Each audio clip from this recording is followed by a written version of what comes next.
Howdy do Who fans, and welcome to the Big Blue Box podcast. My name's Gary. My name's Adam. And welcome aboard to episode 285. Yes! One day I shall come back. Yes, I shall come back. Until then, there must be no regrets, no tears, no anxieties. Just go forward in all your beliefs and prove to me that I am not mistaken in mine. Our lives are different to anybody else's. That's the exciting thing. Nobody in the universe can do what we're doing. I've reversed the polarity of the neutron flow, so the TARDIS should be free of the force field now. You may be a doctor, but I'm the doctor. The definite article, you might say. The trouble with time travel is, one never seems to find the time. Change, my dear, and it seems not a moment too soon. Unlimited rice pudding, etc., etc. I am the Doctor! For now, for this moment, I am the Doctor again. The ground beneath our feet is spinning at 1,000 miles an hour. And the entire planet is hurtling around the sun at 67,000 miles an hour. And I can feel it. We're falling through space, you and me. People assume that time is a strict progression of cause to effect. But actually, from a non-linear, non-subjective viewpoint, it's more like a big ball of wibbly-wobbly, timey-wimey stuff. I could be a curator. I'd be great at curating. I'd be the great curator. I could retire and do that. I'm the Doctor. I've lived for over 2,000 years, and not all of them were good. I've made many mistakes, and it's about time that I did something about that. Bit of adrenaline, dash of outrage, and a hint of panic knitted my brain back together. I know exactly who I am. I'm the Doctor. Sorting out fair play throughout the universe.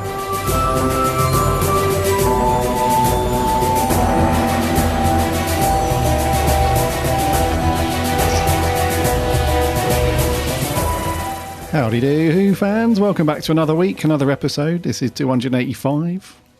Hope you're all keeping well and safe and healthy. Hope you've had a cracking week. I know you've all managed to do something Doctor Who related. Welcome back, everybody. New listeners that have jumped on board, nice to have you aboard the TARDIS. Long-time listeners, long-timers, grizzled ancients, whatever you want to call yourselves, welcome back. Oh, it's a crazy old week, bud. This bloody crazy coronavirus. Week. Oh, don't. I know. Jiminy Cricket. Crikey Moses. Well, at least we can always do the podcast if we're trapped inside. That's one thing, isn't it? Yeah. There'll be some crazy conspiracy theory at some point, I'm sure, that you'll be able to get it over Wi-Fi or something. Or... Oh, no. Because I think when it all first kicked off earlier on in the year, there was a big conspiracy around... it was the 5G network that was spreading the virus, wasn't it? Do you remember that? Really? No, I don't remember that, no. Yeah. So at some point, you and I won't even be able to do Skype, mate. We'll just be confined to, I don't know, carrier pigeon or something. Oh, that would be fun. Yeah, so it is a crazy old week out there, and I hope all of our listeners and everybody is staying safe and staying out of trouble is the main thing. Staying out of trouble. So 285 is upon us before we get cracking on with all the show. We've actually got news and merch this week. Like gasp, news. Our gasp was truly flabbered. When did we last have some news to report? I know, right? Gosh, yeah. I saw it on there and I thought it must be a mistake. I saw it on the little spreadsheet. I thought, news? Oh, he's obviously put the thing in the wrong place. There can't be any news. And I was like, oh, yeah, of course. Yeah. It was that exciting. I'd forgotten we'd got it. Exactly, mate. Forgot about it. Yeah, so we've got some news and merch to get onto. And then we're going to review the first Doctor story, the Sensorites, which will be fun.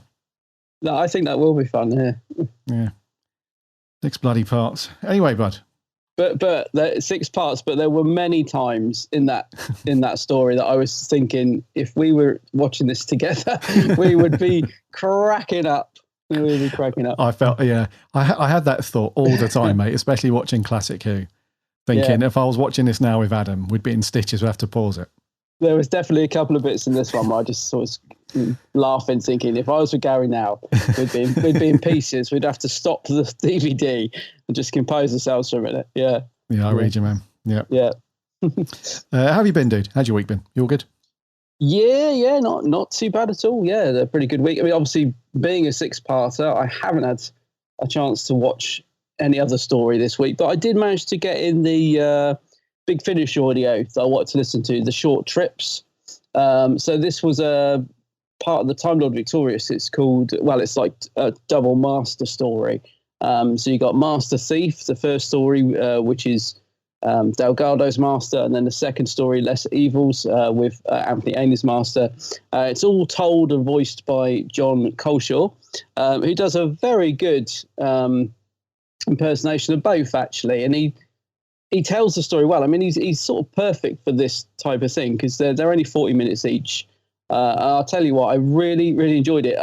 Wasn't sure what to expect because it's tied in with the whole Time of Victorious thing. So I was thinking, because we still don't really know where this is all going or what it's about, they're very much just two little standalone, as you'd expect, short stories. So yeah, I enjoyed both, but it was good to finally get a listen because I downloaded it last week and I literally didn't have a chance. But yeah, thoroughly enjoyed that. Just an update on my Doctor Who annual. I was moaning about the fact it didn't have pages 1 and 2. Oh, yeah. Turns out I've just got a faulty one. So my page 1 and 2 are actually glued to the front of the annual. So for anyone listening thinking, well, hang on a minute, I mean, I'm not missing anything because there's literally the pages that are glued together are just of a blue swirly pattern. They're not actual real pages. They look like wrapping paper. Oh, okay, right. Because I was in, where was I? I was in Smith's or somewhere, and I saw a copy of the shelf. I just thought, just see if it's got those pages that I'm missing. And then, lo and behold, there they were.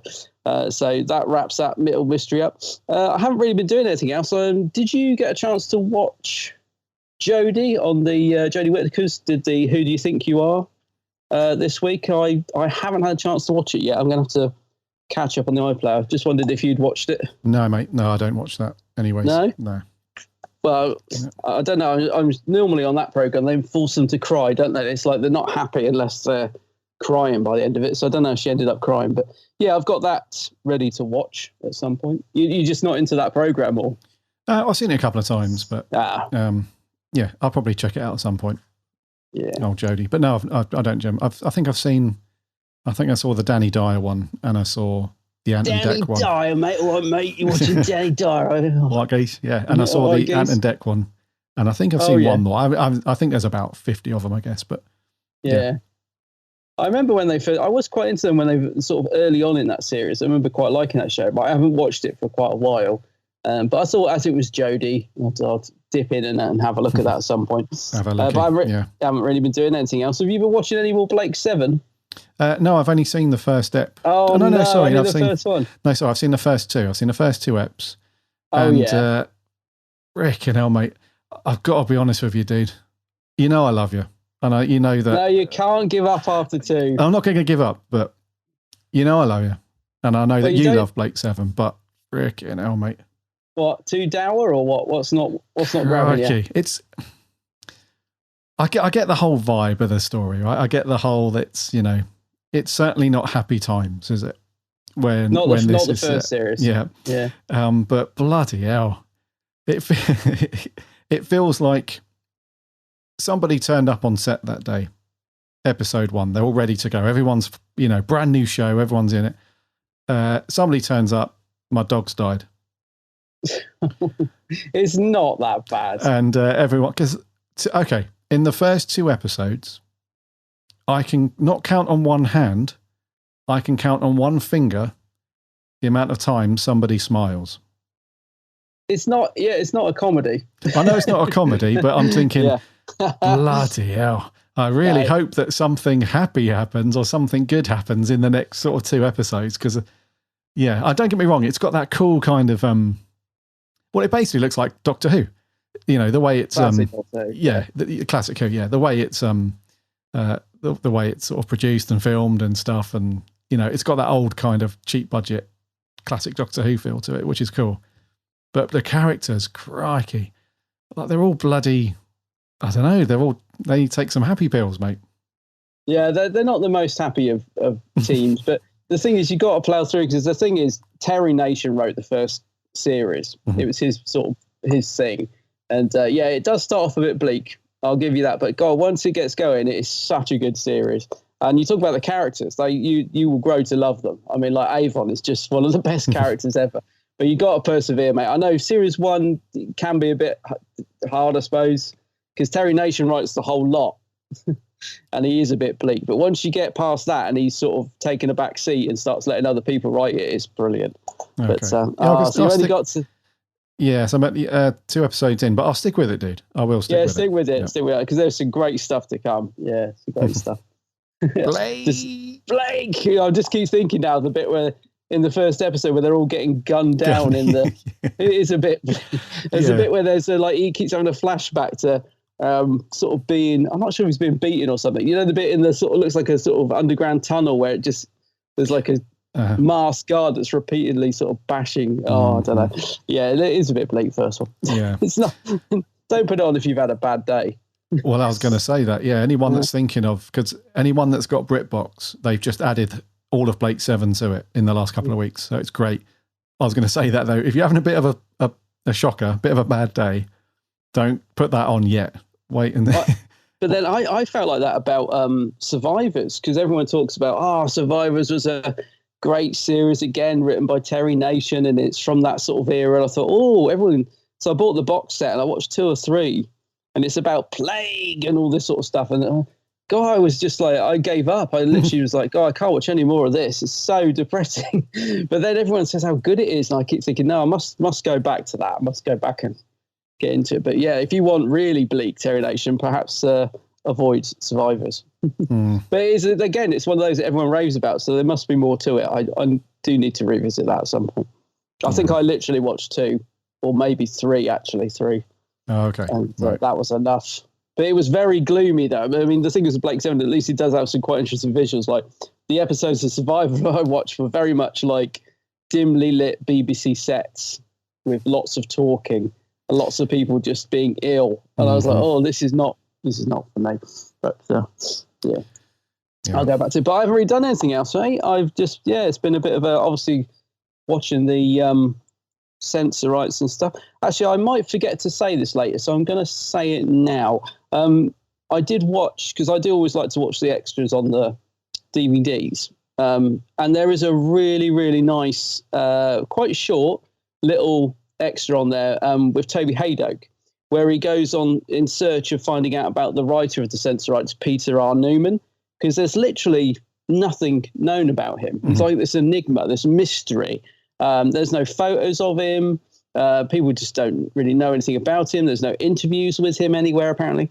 So, Toby sort of goes on this little adventure to try and find out about him. And it's so... I don't know if you've watched it, have you? No, I've not seen that. Oh, give it a watch, mate. It's about probably 10, maybe 20 minutes long. It's probably 20 minutes. It's a really short little documentary.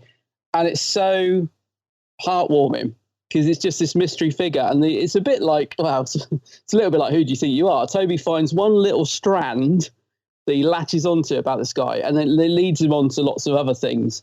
I don't know whether to say or not, whether it's going to ruin it. But, he finds family and photos of him, and they've got a little recording of him. And it's just like suddenly this enigma comes to life. It's really, really nice. It's very, very nice little extra.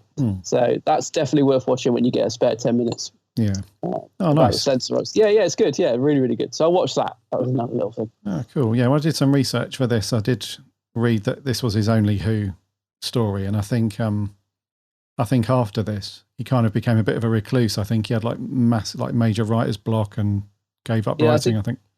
He was rumoured to suffer from depression and things. But Toby tracks down his sister, and she's just, when you just immediately warm to, you're like, and she's talking about her brother with such affection. Suddenly this person who you don't really know anything about is suddenly like, I don't know, it's very heartwarming, shall we say.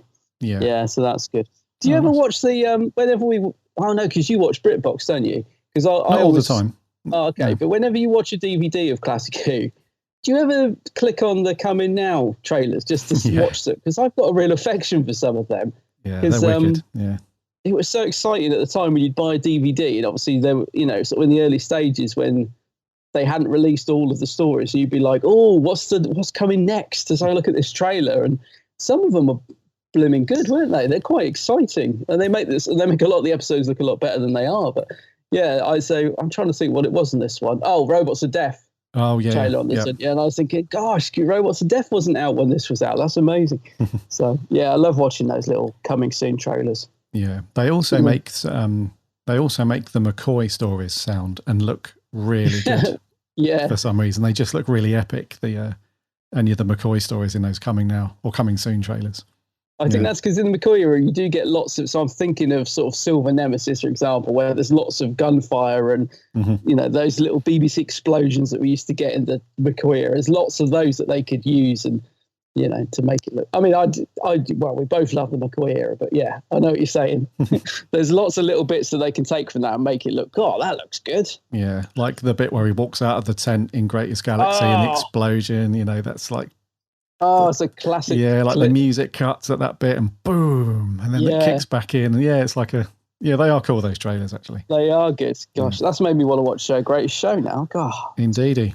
Yeah. That is so good. What a great scene that is. Yeah. The explosion is so loud you can see the screen ripple with lines because it nearly blew the camera up, and McCoy.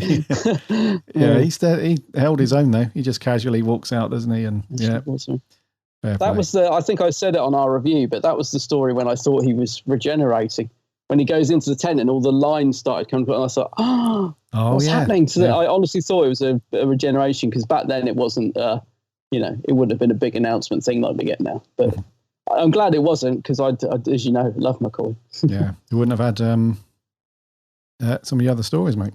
No, exactly. Yeah, you wouldn't have had Fenric or Survival and Ghost all the Light, all that. Yeah, Ghost Light. Yeah. I nearly said Battlefield, but I think that's still the only McCoy that I can't get into. Oh, okay. That's another one on my must revisit list is Battlefield. Another one that a lot of people like. So I just, every time I watch it, can't get into. Shame on you. Shame. Yeah. So that's all you've been up to, mate. I haven't I haven't been up to too much either, mate. I did watch another. I copycatted you though. So last week you said I'm in the mood for watching some Davison. Oh yeah.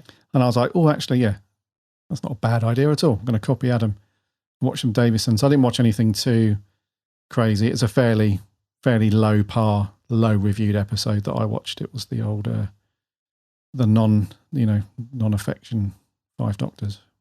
Oh, really? Oh. Yeah, just that little tiny one that people will always forget. Yeah, well, it's tacked onto the end of season 21 or whatever it is. Yeah, just forgotten about it. Yeah, coming after the absolute classic belter that is the King's Demons. King's Demons, I know, totally overshadows it. Yeah, it just overshadows, yeah. So, yeah, the Five Doctors, dude, I haven't seen that in ages. I think the last time I watched it was our review, actually, which was a long old time ago. I don't think I've watched it since then. That is ages ago since we reviewed that, yeah. 2015. Still one of my favourite ever Doctor Who's, just because that it just blew me away as a kid, the Five Doctors. It still does now, just getting them all together like that. It's so much fun, isn't it? Like, all the Doctors are just so much fun in that. Mm-hmm. Oh, it's brilliant. I didn't get around to watching any Davison. Strangely enough, I was so close. I was trying to get rid of my other half, because I really wanted to watch so I could have the television to myself. I was really close to watching Resurrection of the Daleks last night. Mm-hmm. I just fancied a bit of well, we talk about doom and gloom and death, but I just fancied a bit of, I don't know, I just kept thinking of certain scenes, like the bit where Davros is sort of unfrozen, and then the bit where the Daleks burst through the door and the faces are melting, and I just thought I'm up for a bit of Dalek action, but I didn't get the TV to myself, unfortunately. But I really felt like watching that last night. I nearly subjected my partner to it, but I thought it was a bit unfair. Yeah. So, yeah, I might be able to find time to watch it later. It's just one I've just, like every now and again, you just feel like watching a certain story. Yeah. I just felt like watching that, and a couple of friends were talking about Black Orchid yesterday. In one of the chats I'm in, and that made me want to watch that as well.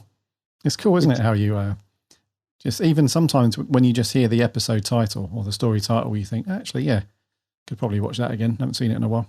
Yeah, but I was saying to my friends, so one of them hadn't listened to the commentary of Black Orchid, and I said, "Oh, you must listen to that because Peter Davison hates it, and it's quite a funny commentary on that one. He doesn't hold back at all, and him and Janet, but yeah. So yeah, those two little stories I might nip on later. Little nuggets of awesomeness in that making of, dude, on Black Orchid. Yeah, so funny. Davison. You can tell Davison, he's just like, yeah, wasn't a fan of this one.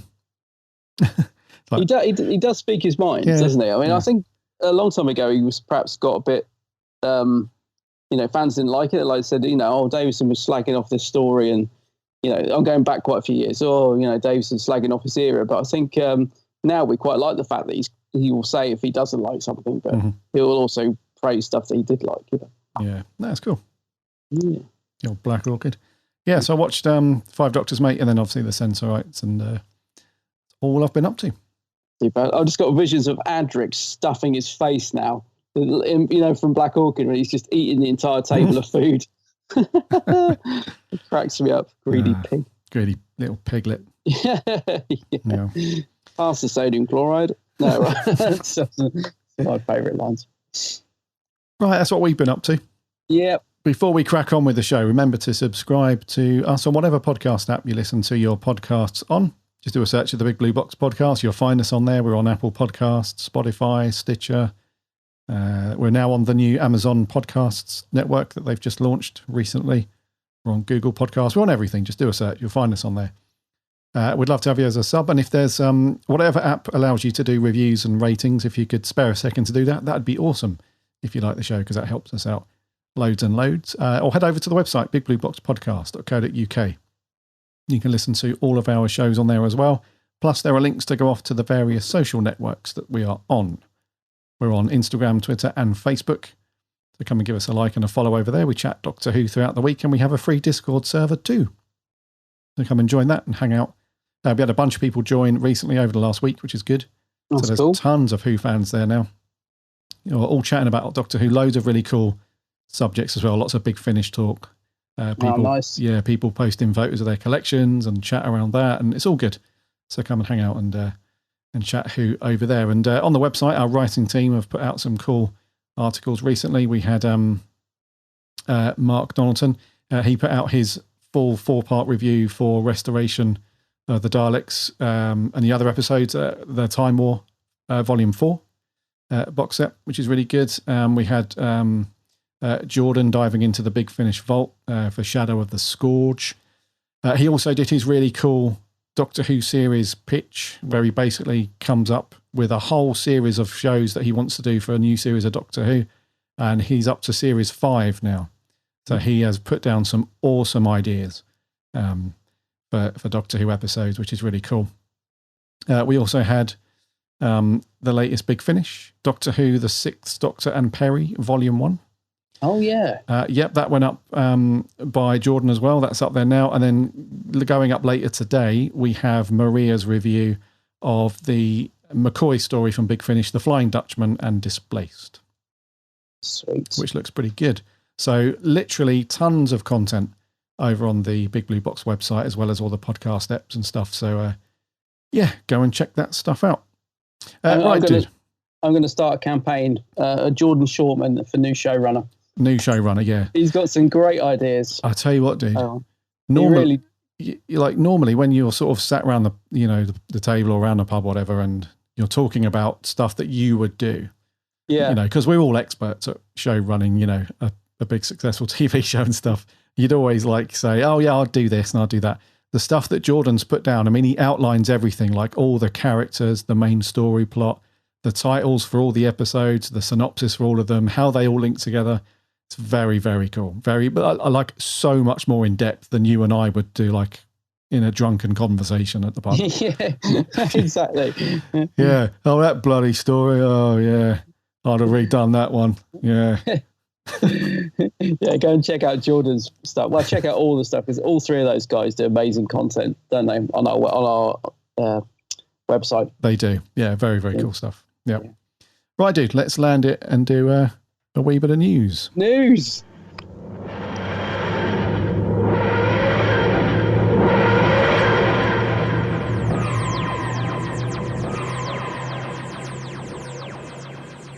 Doctor Who video games are coming next year, bud. Yes. Got 2 of them, in fact. 2 of them on the way. Oh, is there 2 games? Oh, God. There are 2 games coming here.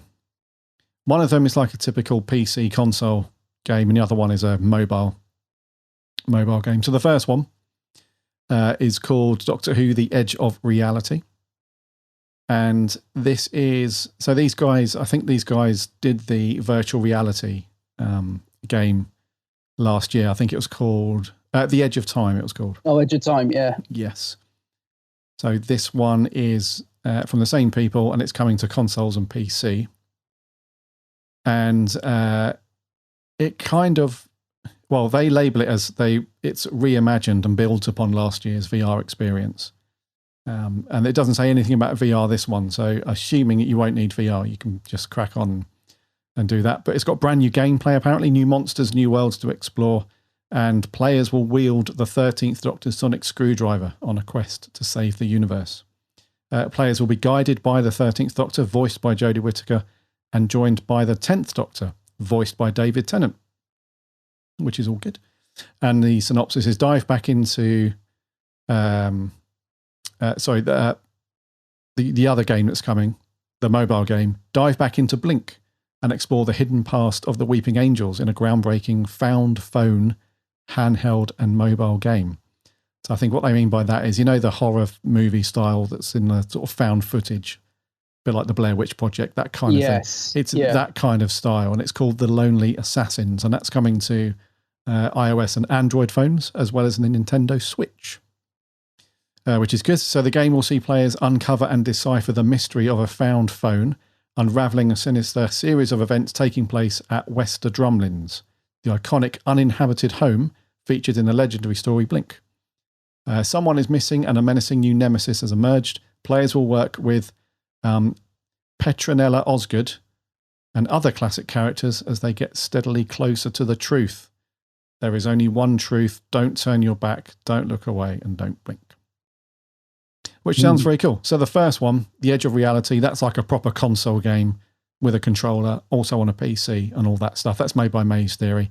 That's coming in spring next year. And just a couple more bits on that one. So the console and the PC version, this is The Edge of Reality, is built with current and next-gen consoles in mind. Features new worlds, new puzzles, new challenges and all that stuff. And it's an original Doctor Who story. Uncover a universe-spanning threat as you seek to save reality from a series of time-breaking glitches. Continue the story that began in The Edge of Time and partner with the Doctor to unearth a greater mystery. So it's got new enemies and AI, come face-to-face with classic monsters, including the Daleks and the Weeping Angels. Experience the metal-clad terror of the Cybermen and more foes yet to be revealed. So that one sounds like a really cool, sort of big, in-depth, proper story. The other one, The Lonely Assassins, that looks more like a sort of fun, you can probably do that in an hour or so, sort of mobile game. And Ian Hambleton, who is the CEO of Maze Theory, the company that are making the games, he has said, with our partners at BBC Studios, we are expanding the Doctor Who universe through a groundbreaking trilogy of experiences, now delivered across multiple devices and platforms. The uniting of the 13th Doctor and the 10th Doctor in Edge of Reality is set to be an epic moment in a game that completely reimagines last year's VR experience. Ooh. While The Lonely Assassins tells a brand new story, exploring the legend of one of the most iconic episodes ever. As part of Doctor Who Time Lord Victorious, we have also delivered an amazing fan-centric update to the VR game The Edge of Time. These launches reaffirm the studio's commitment to take players on exciting and unexpected narrative journeys. And then there's a few screenshots. I'll put a link in the show notes to these things here. So we've got a trailer on YouTube. That's for The Edge of Reality, which looks kind of cool. And then we've got the iOS game, The Lonely Assassins. And it's like a series of screens. Like there's a phone call that comes in from Osgood, and there's you can see like a chat message between you and Osgood. And it's like a bit of a detective story. You're uncovering the details and solving the problem and stuff like that. So The Edge of Reality, That launches on PlayStation, Xbox, Switch, and PC or Steam in spring. The Lonely Assassins comes out on iOS, Android, and Nintendo Switch same time, spring next year. And both of them are made by Maze Theory Productions. So a couple of video games, dude, on the way. Looks pretty decent. I was going to say, it sounds pretty good, doesn't it? Like the artwork. I'll tell you what, I'd love to see. They talk about new monsters and stuff. I mean, Daleks, Weeping Age of Cybermen, all very good. Looks great on the poster, but wouldn't it be great to have a Zygon on there? Like, I'd like to see the Zygon, because I'm getting a little bit, bored of the Daleks stuff. They seem to be everywhere. But imagine a Zygon on that poster would look awesome. This does take me back to a little conversation we were having the other day, though, when we were saying about Tennant, and because we both love Tennant being a bit sort of oversaturated. They really are going for this 10/13th pair up, aren't they? It seems to be everywhere now. It's the comics, this game. There's something coming up in the next section we're going to do with these guys.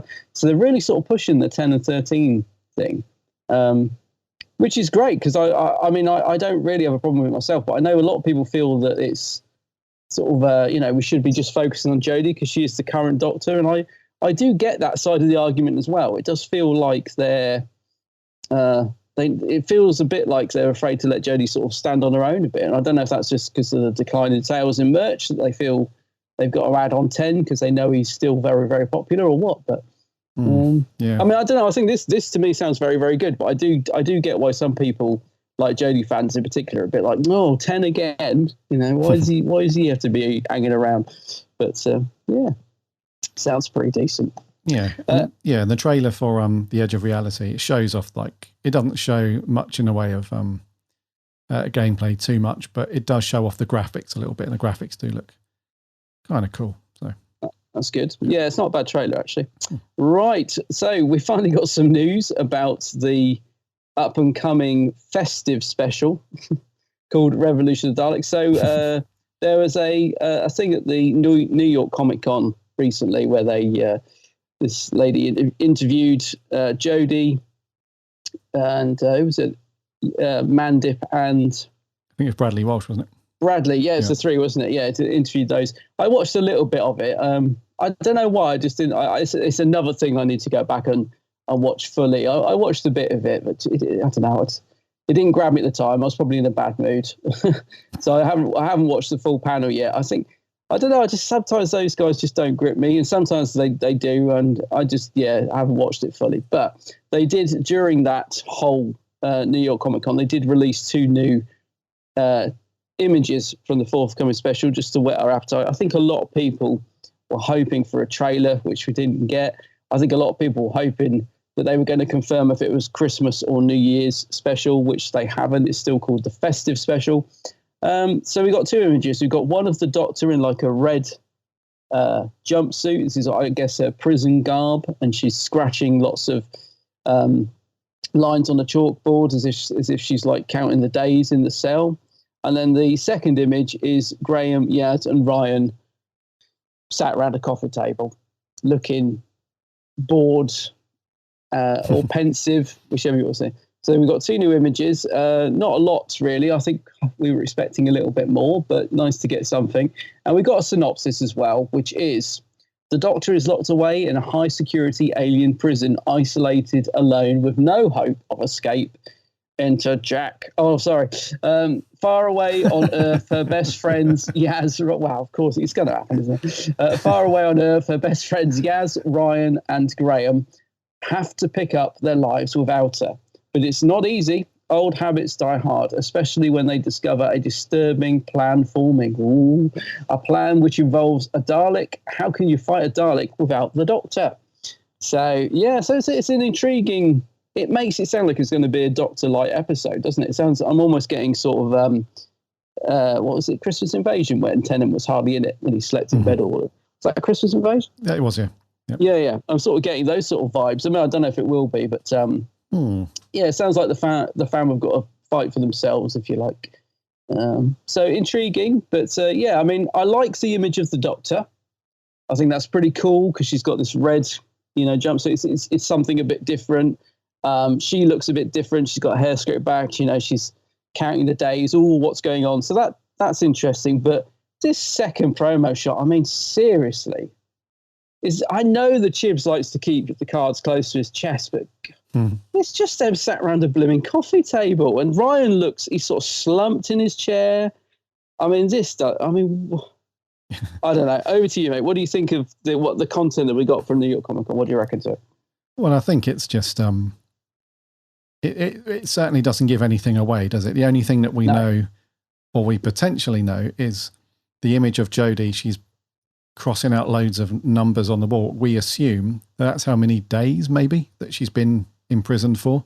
Yeah. Just to take a stab at it. But even that's quite interesting, because normally you do 4 vertical lines and then 1 slash through it to make 5. These have all got 1, 2, 3, 4, 5, 6, 7, 8. These have all got 8 vertical lines and then a cross over them. So these are in groups of 10, which is weird. You wouldn't, Anyway, so that looks kind of thing. And then you've got, like you said, a bit of a somber mood around the table with those guys. I think it's just meant to sort of serve up I think it's meant to introduce the story as things are not going well for both the Doctor and the fam. And so I guess it's a case of like, okay, we're going to pick up the story here. Things are not going well at all, but it's going to be a happy time. This is going to go out over Christmas or New Year. So we assume that by the end of the story, everything's going to be great and wonderful, like the Lego movie. Everything's going to be awesome. Everything's awesome. Yeah. I mean, they do go with the synopsis. I totally get that. I mean, you look at the 2 pictures, it does sum up exactly what they said. The fam are on their own, Doctor's in prison. Got it. What do you think of the actual synopsis, though? Does that sound good? Yes and no. I'm getting pretty bored with Daleks these days, mate. I think they are a bit oversaturated at the minute, aren't they? Yeah. Yeah. And we had a Dalek special last Christmas as well. It does. Yeah. I mean, I get the feeling they're going to try something different with them. I think. I mean, that is one thing with Chibs, is he does, I think, always try and pull a surprise out of the bag somehow. So, I mean, if you think about the last special, I'm trying to think now, did we know the Daleks were in it, or it wasn't confirmed, was it? But he managed to do something a bit different with the Dalek sort of being that, the squid-like mutant for most of it. So I get the feeling he's giving us this, but there'll be more to. Well, there's got to be more to it, but I get the feeling he'll try and do something different. Hopefully, yeah. And also, we're quickly running out of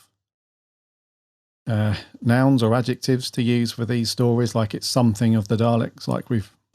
Yeah. So we're quickly running out of descriptors we can use for Dalek stories, and also for the Time Lord Victoria stuff. There's an awful lot of Dalek stuff going on there, and then we've got Big Finish still pumping out the stuff, and then that animated film, what was it, Genetics of the Daleks or something like that.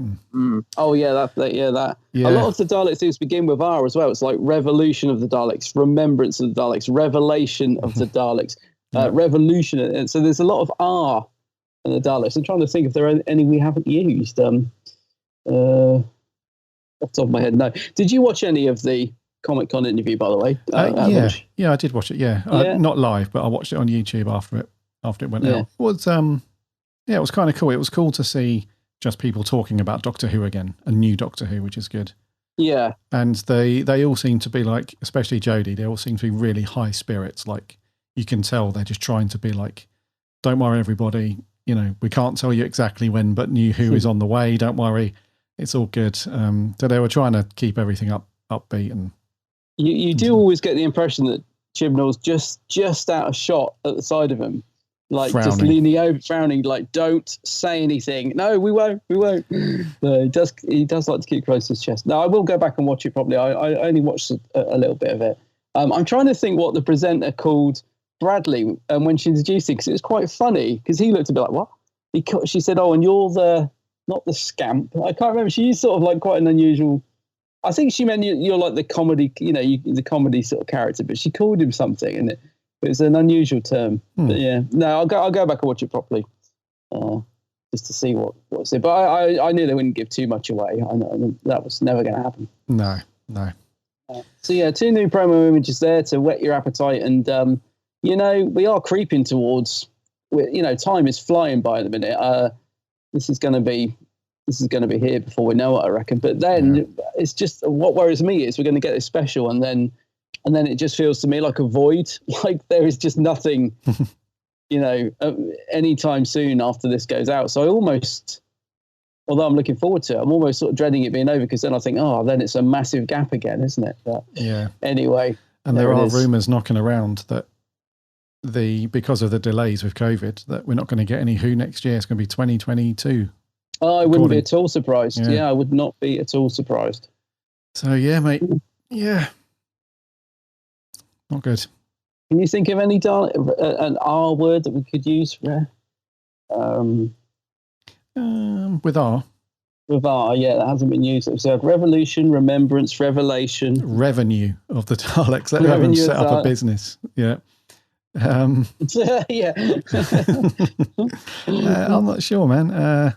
We'll work on that. Reactions of the Daleks. Recipes of the Recipes of the Daleks. That's a good one. Yes. They could be in the new cookbook. Yeah. Relationships of the Daleks.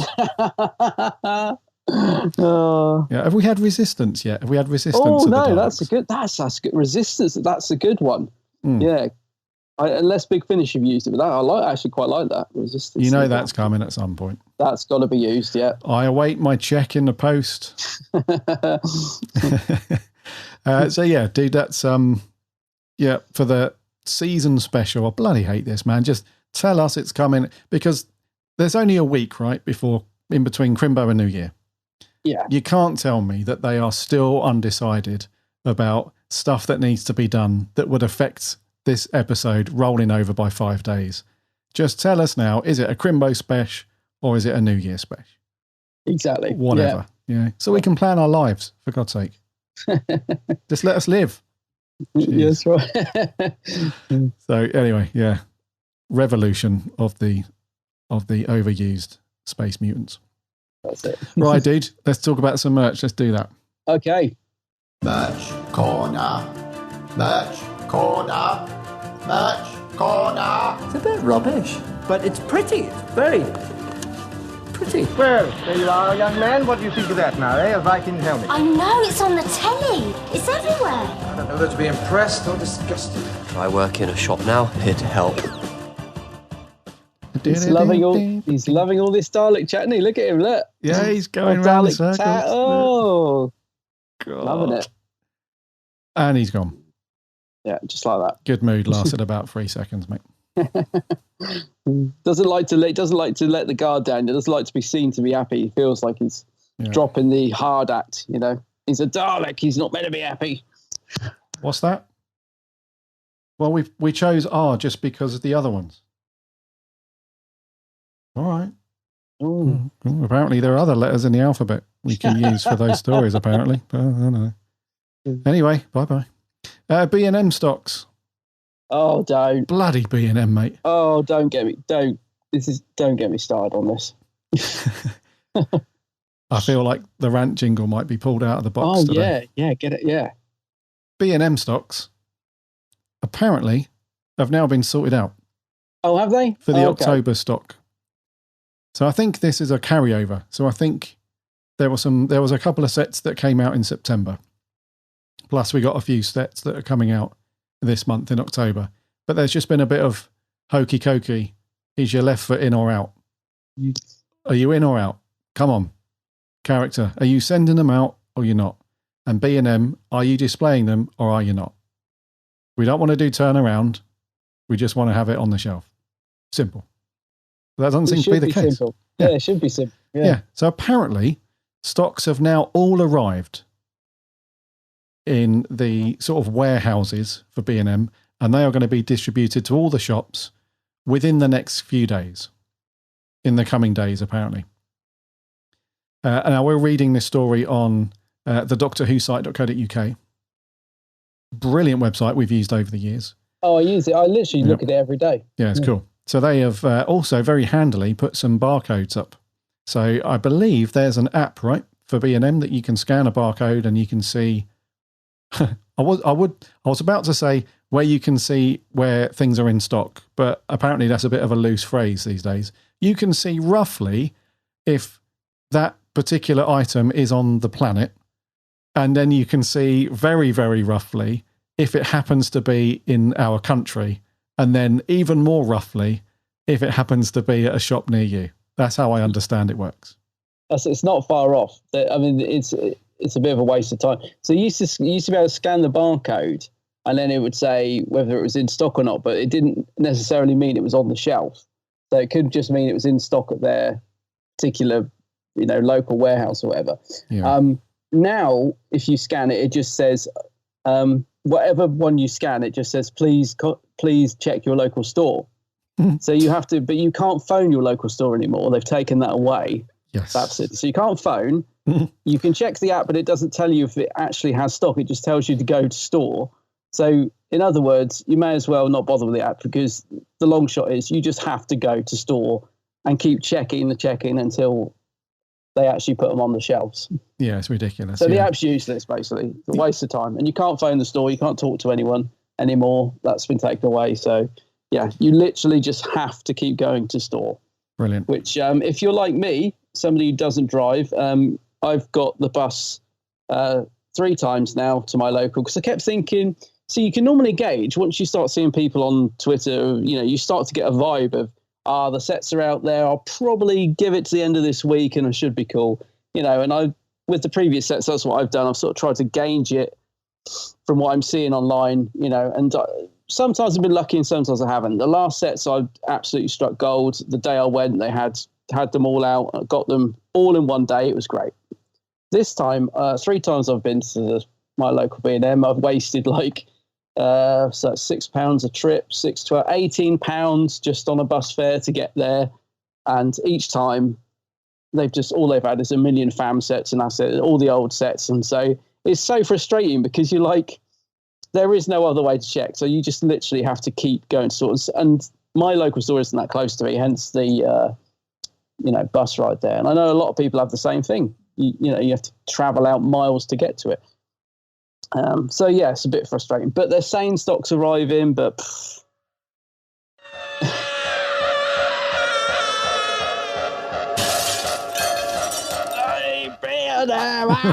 B&M, yeah. It is a bit frustrating. I mean, this is why, I know you don't collect the figures, so it's probably, I wish I was like that, but I just am a collector, always have been, always want to get the sets, especially a TARDIS, and drives you crackers. In fact, what's happened is I got so fed up with wasting money on the bus fare that a friend of mine on Twitter, we have met at a convention, but we've been friends on Twitter for quite a while, a guy called Tom from the Doctor Who pages, said, dude, if my local's got some sets, do you want me to grab you one? I was like, Nick, these are the ones I want. I want the TARDIS. I want the Fourth Doctor unit. If you see them, grab them for me, dude.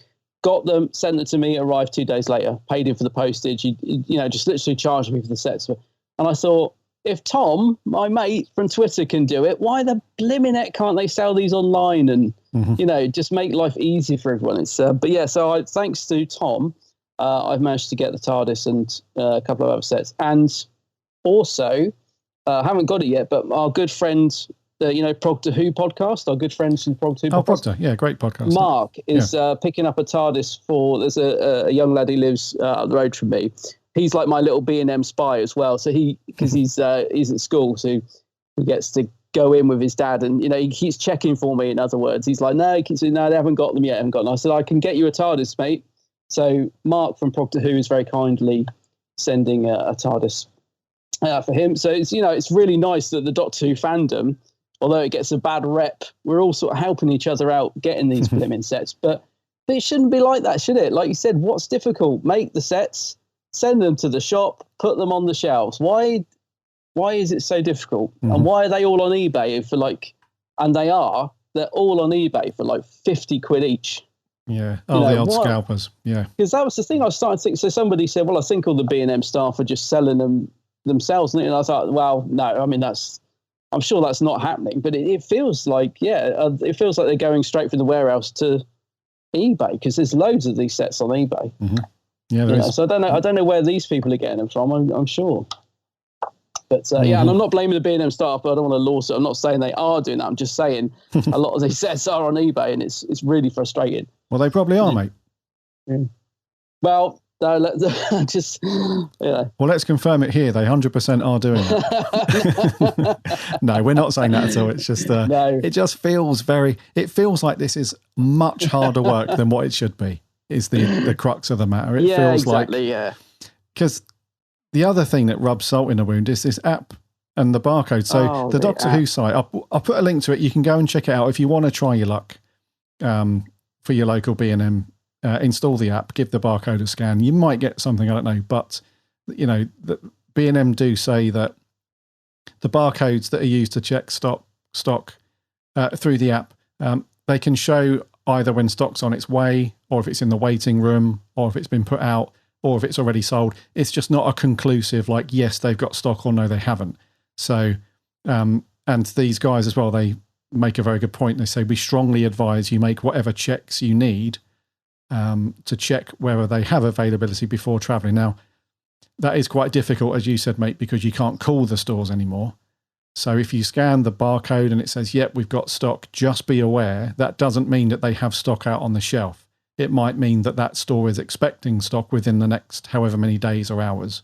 So if you get there and they don't have it, you can't really get angry at the staff because it's not their fault. It's just, they just don't have a very good inventory system that you can see what's actually there or not. So it's a bit of a strange one. Anyway, the sets that are out there, you've got the Companions of the 3rd and 4th Doctor set, you've got Friends of the 13th Doctor set, you've got Terror of the Zygon set, History of the Daleks, set number 3, set number 4, and the 5th Doctor and TARDIS Visitation set.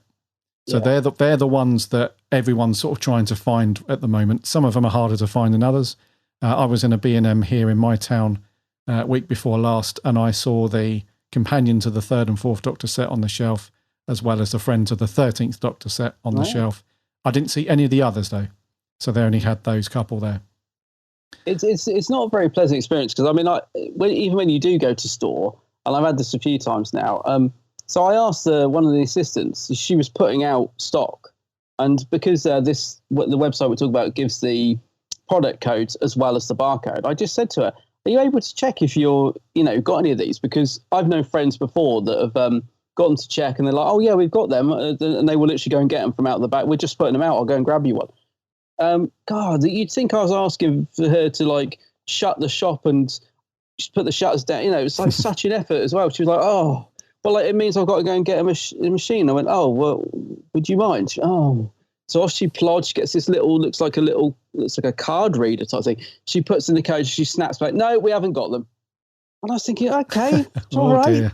And I was just, but it's always like that. And I guess because they probably get so fed up that every time they get new Doctor Who sets in, that's probably the thing that they just constantly get asked. And it's like, Doctor Who sets, please stop asking us for Doctor Who. But even so, it just makes the whole thing is just so unpleasant. I just wish that character would just sell these online like they did with the recent Dalek Jungle set, where they just sold it online, everyone could get them, and it was, they arrived through the post. It's just so much easier than this palaver every time. Yeah. I mean, I've done a few videos on it, haven't I? You've seen my YouTube video where I go on trekked, what was it, 2 or 3 waves back, I did trekked halfway across the blooming country to get these things. And it's kind of fun to begin with, because it's, I'm off to sort of Oxford. Managed to find a store. I'm off to see if they still got, but it's not, to quote Tegan, it stopped being fun, Doctor. Indeed. It's not fun anymore. Yeah, no, I read you, mate. And it's, it just, I mean, thank God for, like you said, the Doctor Who community around these things. Everybody seems to be, like, on this website, the Doctor Who site.co.uk, you go down to the comments, there's already nearly 1,300 comments about these figures. And a lot of those comments are, does anyone know if this part of the country has got them? And someone's like, yep, I was in that shop the other day, they had them. Or, so there's very helpful, like everyone's trying to help out and trying to direct people on where they might have stock and stuff where they've seen it. So, but you're right, mate. It would just be infinitely easier just to B&M, just to bugger off, and then just for character, just to open up their own website, like they did with that set you mentioned, just have them all listed on there. You go on, you pre-order, and when they're gone, they're gone. And it's just so easy to understand, because if you're late to the party and you've missed it, then you at least know that you've missed it. Like you said, you're not traipsing around the bloody country trying to find them when they're probably not there, but you can't check stock because of B&M's crap. And so I'd imagine there's some kind of contract in place between character and B&M. They've got like I don't know if it's like an X number of products they've signed up for, or if it's for a length of time. It could be, we have exclusivity for like, I don't know, until 2025 or some ridiculous thing like that. See, this is where I'd like FP to step in, because imagine walking in and having all those lovely new sets on display and the Doctor Who section looking all filled out. It'd be amazing. It'd be like the good old days. Like the good old days. Good old days. Oh, the good old days, eh? Yeah. Cool. I think FP, I'm not sure why they don't have that license. Well, do FP even sell character stuff? Or is it just legacy stuff they've got left over? Do they have the new ones in eventually? Yeah, because I remember they got the 13th Doctor TARDIS, which was a new one. Right, yeah. So they obviously still have a thing with character.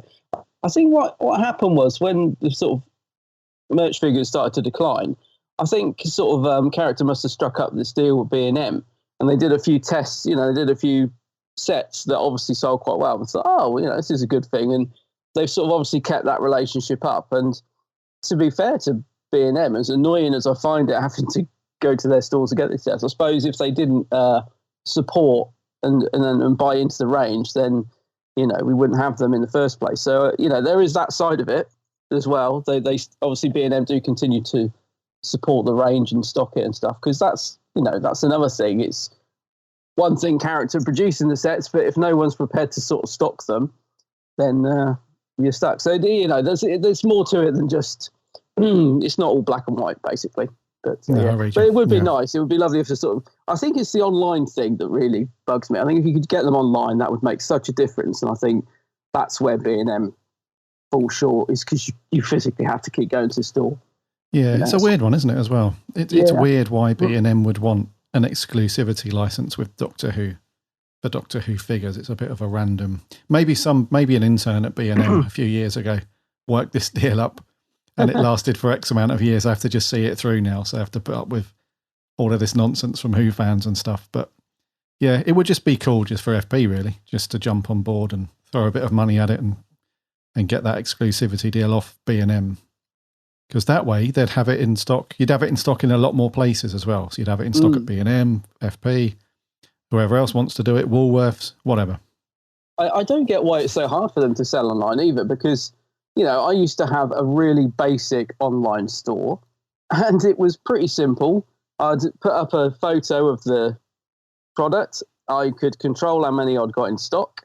And then every time one sold, it took one off. I think if I can do it, and I am terrible with technology. I really don't like using computers. It's just, I'm just not comfortable with them. So if I can do it, I don't understand why a company like B&M can't add these things to their website, because they've got a website, they sell things. I don't know why Doctor Who can't be added to it, but I'm sure there's reasons, but yeah, it does make it a bit frustrating. Yeah. Weird times. Weird times. Anyway, they're out there. If you want to put on your surgical masks and go to a store and be around people, that's the only way you're going to get them. And they do look pretty decent. Yeah, they do. Sets, yeah. Plushes, dude. Oh, I love a plush. You like a plush, don't you? I actually don't. I don't know why I said that, because I don't own a lot of plushes, but yeah. Do you remember the angry 12th Doctor plush? Oh, yeah. I never got him. He looked terrible, but I kind of wanted him because he looked so angry and terrible. It was the eyebrows.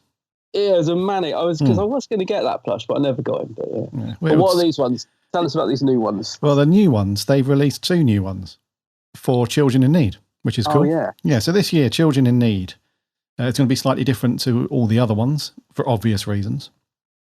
So I think in order to just make some cool stuff around it and to get some extra cash through the door, because they won't be doing the actually, will they be doing the big TV 3 or 4 hour thing? I'm not sure. Might be. Yeah, they'll probably do it like virtual audience thing, like a lot of them, something like that. Yeah. So we all know that, well, Some of us know that over the years, there's been a good relationship between Children in Need and the Doctor Who thing. We've seen some very cool sketches, haven't we, over the years, the Children in Need Doctor Who thing. Yeah. Going back to the, going back for years and years. Wasn't there a Rowan Atkinson sketch years ago for Children in Need? Oh, yes. Well, it might have been Red Nose Day. I can't remember. But yeah, there was, wasn't there? It's like Rowan Atkinson, Richard E. Grant. Yeah, yeah. There was a couple of things like that. Yeah. Some really cool ones, yeah. So we had Doctor Who has got a good old thing going. So this year, there's no big comedy sketch or anything like that, but they have launched 2 new plush teddies, which are 100% recycled, by the way. Are they? Yeah. Yep. So they're in the style of the Pudsey Bear. So anyone from the UK will know that Children Need, the mascot is the Pudsey teddy bear. And the one of them is, anyway. And we've got a 13th Doctor, which you might expect, as she is the current Doctor. And who do you think, out of all the Doctors that they would pick, who do you think as the other one did? Well, obviously it's William Hartnell. Obviously. The first Doctor. Oh, no, it's the 10th. Of course, it's David the Tennant, 10th of Doctor. course. Yes. Mr. Tennant. He really needs to stop paying the BBC for his Doctor. Because, yeah, the 10th Doctor is bloody everywhere at the minute. So He really is. But anyways, yeah, we've got 2 plushes. One is in the style of the 10th Doctor, and that is I would say that's the closest to the Pudsey Bear one, because it's still got the yellow Pudsey Bear fur and the bandage around one of its eyes. But he is in the nice brown pinstripe suit with his little Converse on and his little brown coat. Does look pretty cute. Yeah, I must admit, it's a nice tie-in with Children in Need. I do think these are very cute. And although they are going to be limited, what I like about this is that they're made to order, so it's not a case of like, oh, they've already sold out.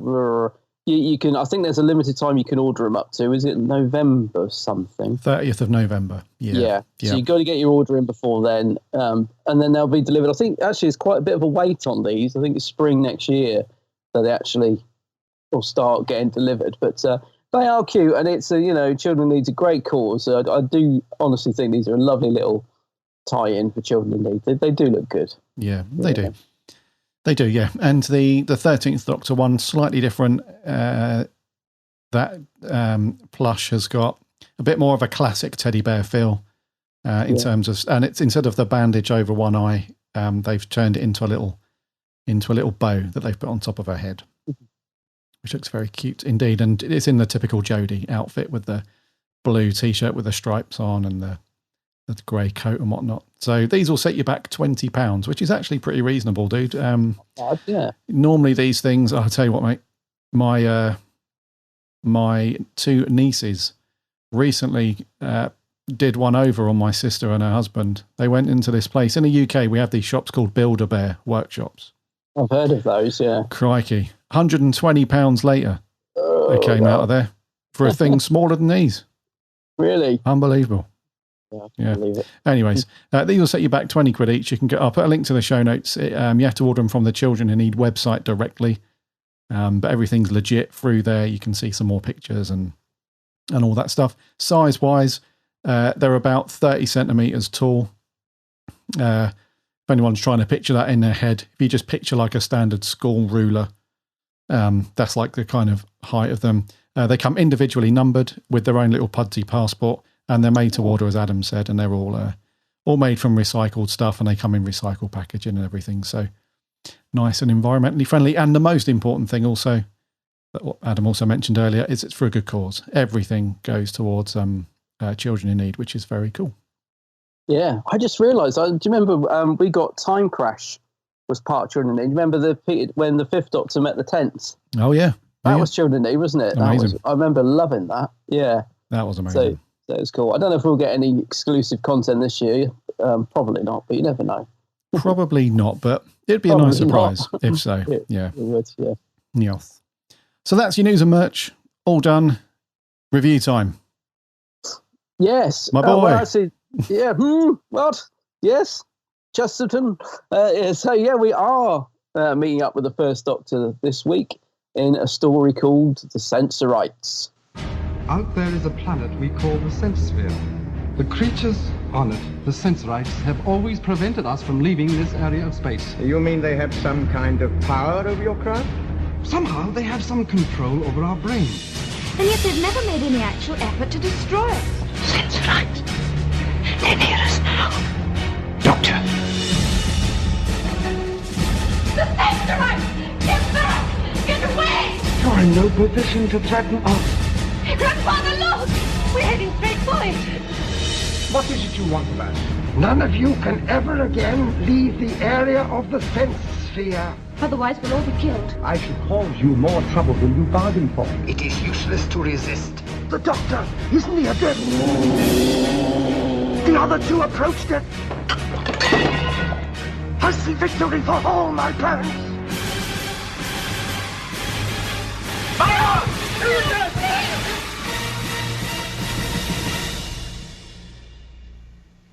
Wow. Quite a trailer. Quite a trailer, yeah. Indeed, yeah. The Sensorites. Way back in the day. This first went out on the 20th of June, 1964. And the last part went out on the 1st of August in 1964.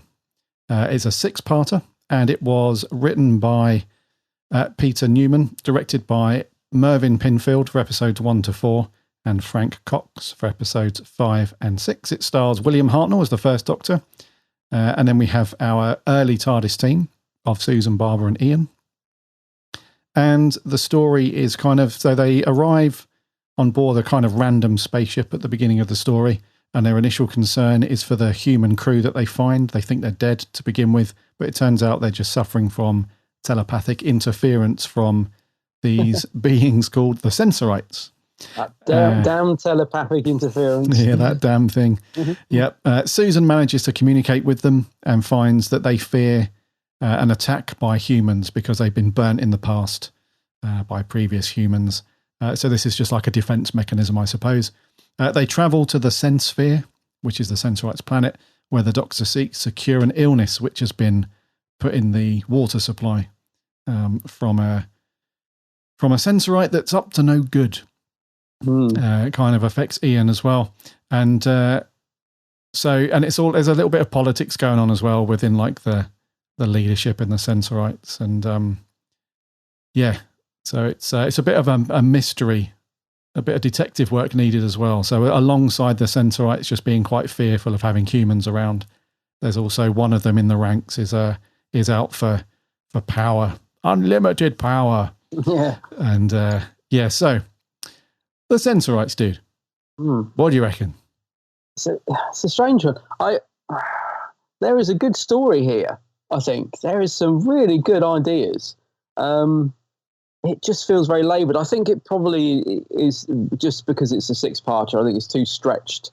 I think it probably would have been a good four-parter because there is enough going on to sustain 4 episodes, definitely.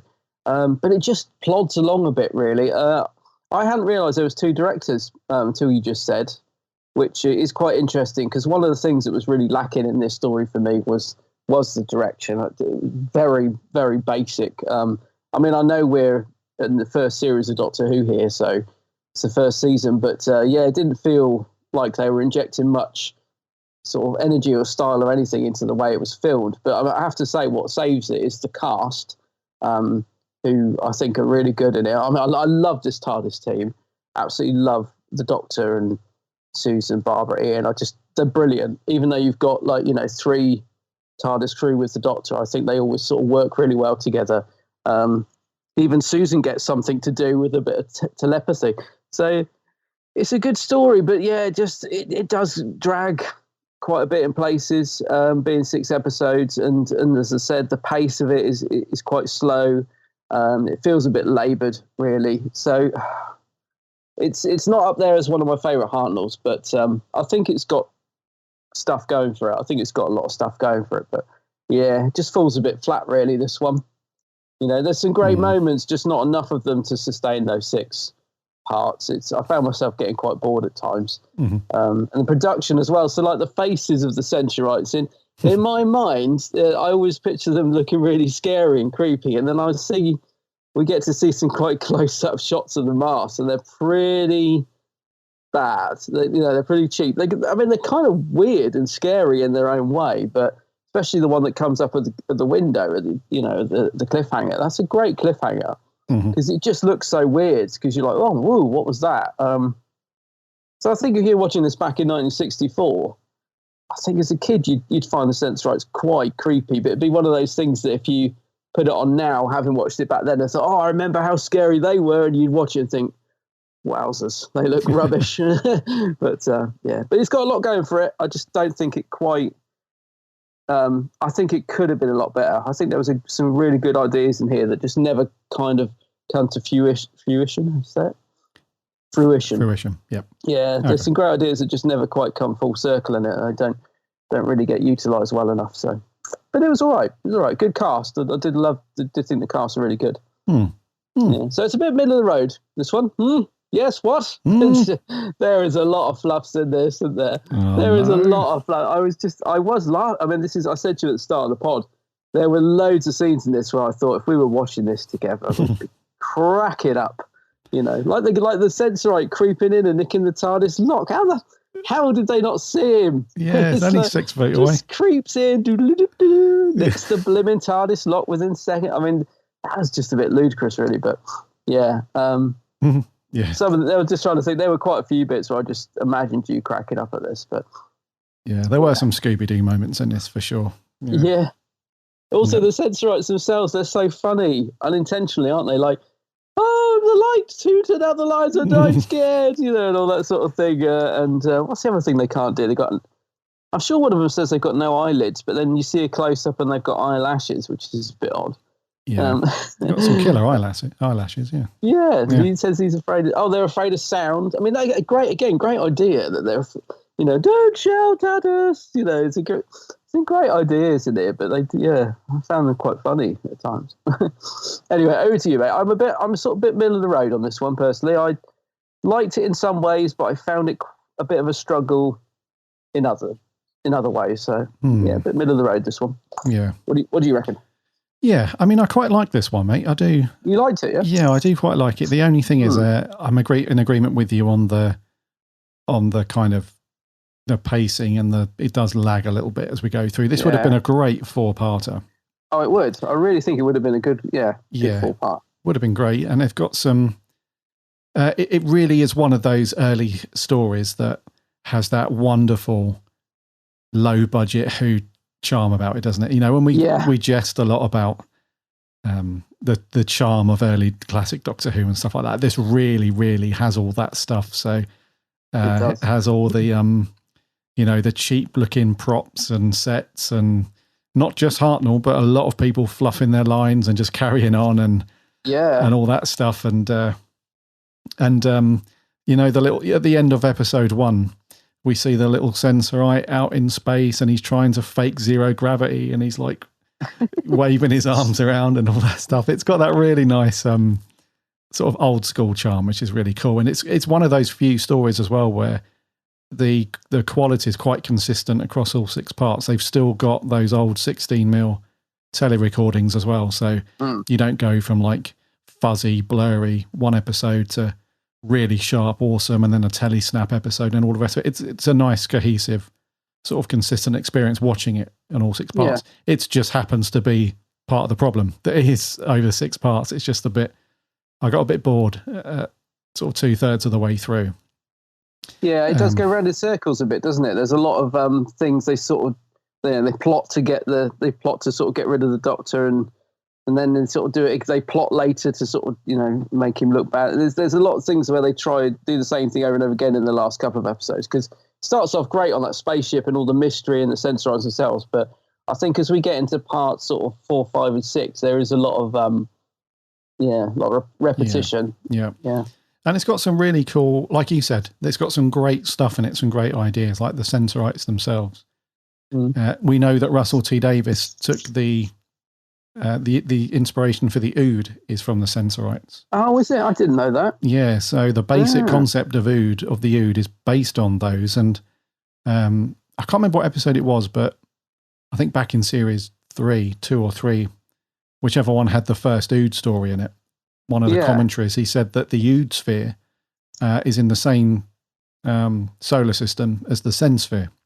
Oh, right. Yeah, so it's so there's some great stuff in here. So modern Who writers have taken some little nuggets from here and used it in modern Who, which is cool. I like that, yeah. And the actual concept of the whole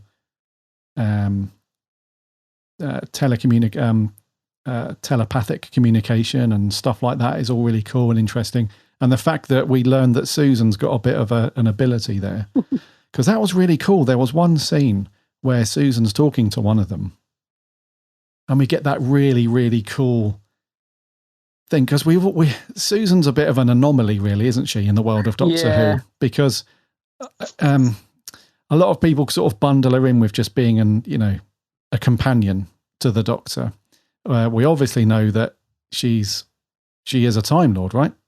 Yeah. We have that really cool scene where I think she says, like, when this is all done, I can't remember word for word, but the gist of it is, when this is all done, we're going to get out of here. And he was like, oh, you're going to go back to Earth. And she's like, no, me and my grandfather, we're not from Earth. And then she describes a really nice landscape on Gallifrey. Mm. And you kind of think, wow, this is... Like, when she was talking about that, I was like, oh my God, like they really should have explored that a load more with Susan, which is why she should come back. She should come back. Yeah. And do that stuff. But so that was really cool. So throughout the story, we do have these lovely little nuggets and really cool little things. And like I said, other writers have picked up on these things and they've used them for things and stuff like that. So, and we also get that really cool shot where at the beginning, when they all walk out of the TARDIS and the doors open, and then the camera switches round, and then we see them all leaving the TARDIS through, like, so you get the internal perspective, like those big doors that open, and then we get the external one where from the outside world, the doors look like just the normal doors of the TARDIS on the outside. So that was like the first time, I think, that they had done that kind of camera switch, where you had that seamless, like, walking out, and then you see him walking out the actual TARDIS, which is very cool. Yeah, I thought it was quite adventurous as well, because as I said, the direction's pretty substandard in this. It's very much shoot and, point and shoot. But yeah, I'd forgotten about that. Yeah, so you do actually see them walk sort of out of the TARDIS console onto the spaceship set, which is a really interesting shot. And I like it when they do things like that now and again, because it just, again, adds to that mystery. I agree with you about Susan, because obviously, as I said, this is series 1, so still early days with the TARDIS team. They're still getting to know each other, aren't they? And the Doctor, there's a lovely scene at the start where the Doctor's talking about, it all started out as a mild curiosity at a junkyard and all this, and now here we are, we're all getting on. And I thought that was good. You can see that they're starting to sort of slowly bond as characters. But yeah, Susan's still this sort of strange anomaly, and she does... I think, when we talk about a crowded TARDIS team, I think she is often the one that they don't know what to do with in the early days. She does seem to be a bit sort of left out. So it is nice that she gets stuff like this. And this is why I come back to, without going into the whole Timeless Child thing, I still think it would have been quite interesting if it had turned out to have been Susan, because I think that could have worked, because we don't know much about her, even by the time she leaves. She's just sort of this mystery, the Doctor's granddaughter. It's all very strange. So I think it would have been quite interesting if she had turned out to be like the Timeless Child. That would have added another layer of mystery to Susan, I think. And I would love to see her come back. I'd love to see Carol Averill come back. I wanted her to come back in the 50th, to be honest. I think she was there at the beginning, and I think it would have been lovely if we'd have seen Carol Ann and William Russell in the 50th. That's what I would have loved to have seen, but wasn't to be. But yeah, she's she's an interesting character. She is, for sure. But just one that wasn't really explored that much, Yeah, and she hardly ever gets... The funny thing is, as well, is Susan hardly ever gets mentioned. Like, ever. After she left. I'm talking all the way up to now. I can't remember a conversation where... Because it's always been a kind of story, character thing, I suppose, where the Doctor never gets too deep and talks about family and stuff, even with companions and all that sort of thing. But, even all those times when the Doctor complained for so many years that he was the last Time Lord, And after the great, here we go back to the bloody Time War, the Great Time War and everything. And everybody was, even then he was like, remember when the 10th Doctor thing was going on and the Master came back, John Sims Master. And that was a whole thing around, I thought I was the last of my kind and he's still alive and all the rest of it. Susan always gets forgotten about because everything that's happened after the Time War, it doesn't matter because Susan didn't go back to Gallifrey, right? Yeah, I mean, I think Susan does get forgotten about. She's kind of swept under the carpet a bit. And again, I think it's because people don't really know where she fits in with the Doctor. They don't want to sort of go down that route. I mean, Big Finish has done some great stuff with her.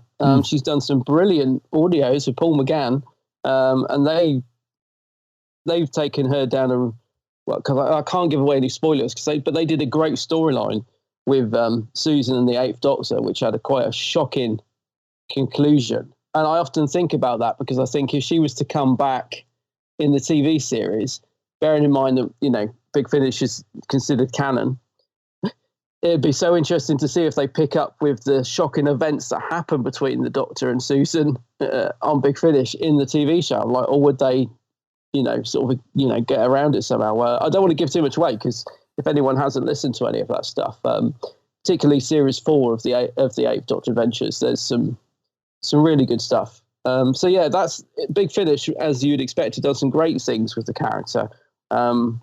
But in terms of TV show, I don't know I don't know if they know what to do with her.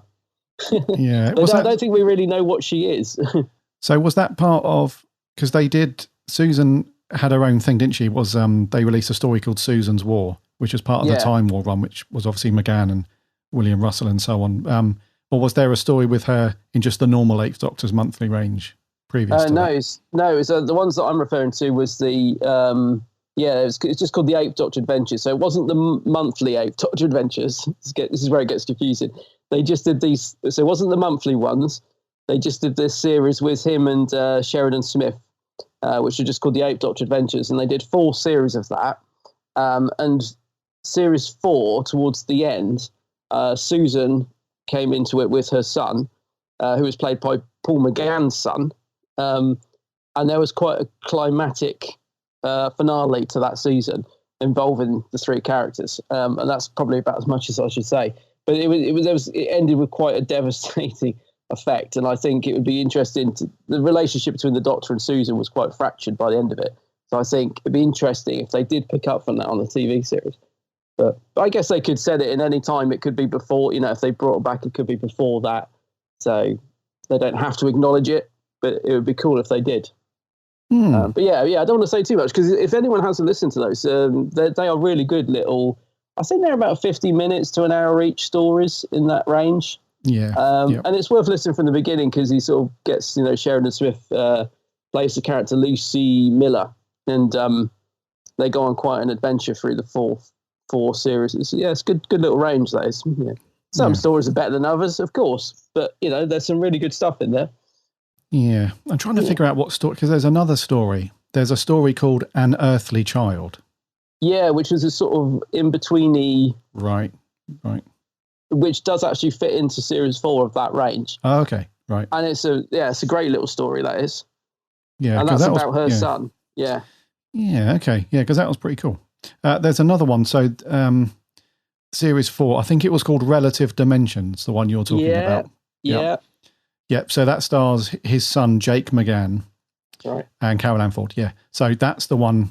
Right, listeners, go on to Big Finish website. You can get this for $10 for CD or $8.99 for download. I know the one you're talking about, dude. This is a really good story. This is like early McGann. This is like 10 years ago. This is fairly early McGann. This is very cool. Yeah. Yeah. Okay. Is that the one with the big blue fish on the front? Yes. Or am I thinking that? Yes. Yep. Yeah. Yeah, it's got the bats on there and the lightning and all sorts. Yeah. The cover's really corny. Don't go on the cover. No. Because it's also got like Christmas dinner on the table and stuff. And don't worry about that. But An Earthly Child also, highly recommend that because that kind of got lost because it was, they used to do these sort of special one-offs that sort of fitted into the range, but you didn't have to have it. But that was a great little story, that. And again, very much Susan-based. And that fits in really nicely with that particular story as well. So I recommend both of them. Yes. Yeah. Mark Platt wrote Relative Dimensions. So, yeah, very good Big Finish writer. Yeah. Anyway, back to the story, the Sensorites. Yeah. So Susan, she is very good in this actually, because she has a few moments where she finds out that she can communicate with them without needing one of those little disc things that they put on their forehead. Things, yeah. So that's really cool. So that, again, that's not anything that sort of, they're not trying to slap you around the face with that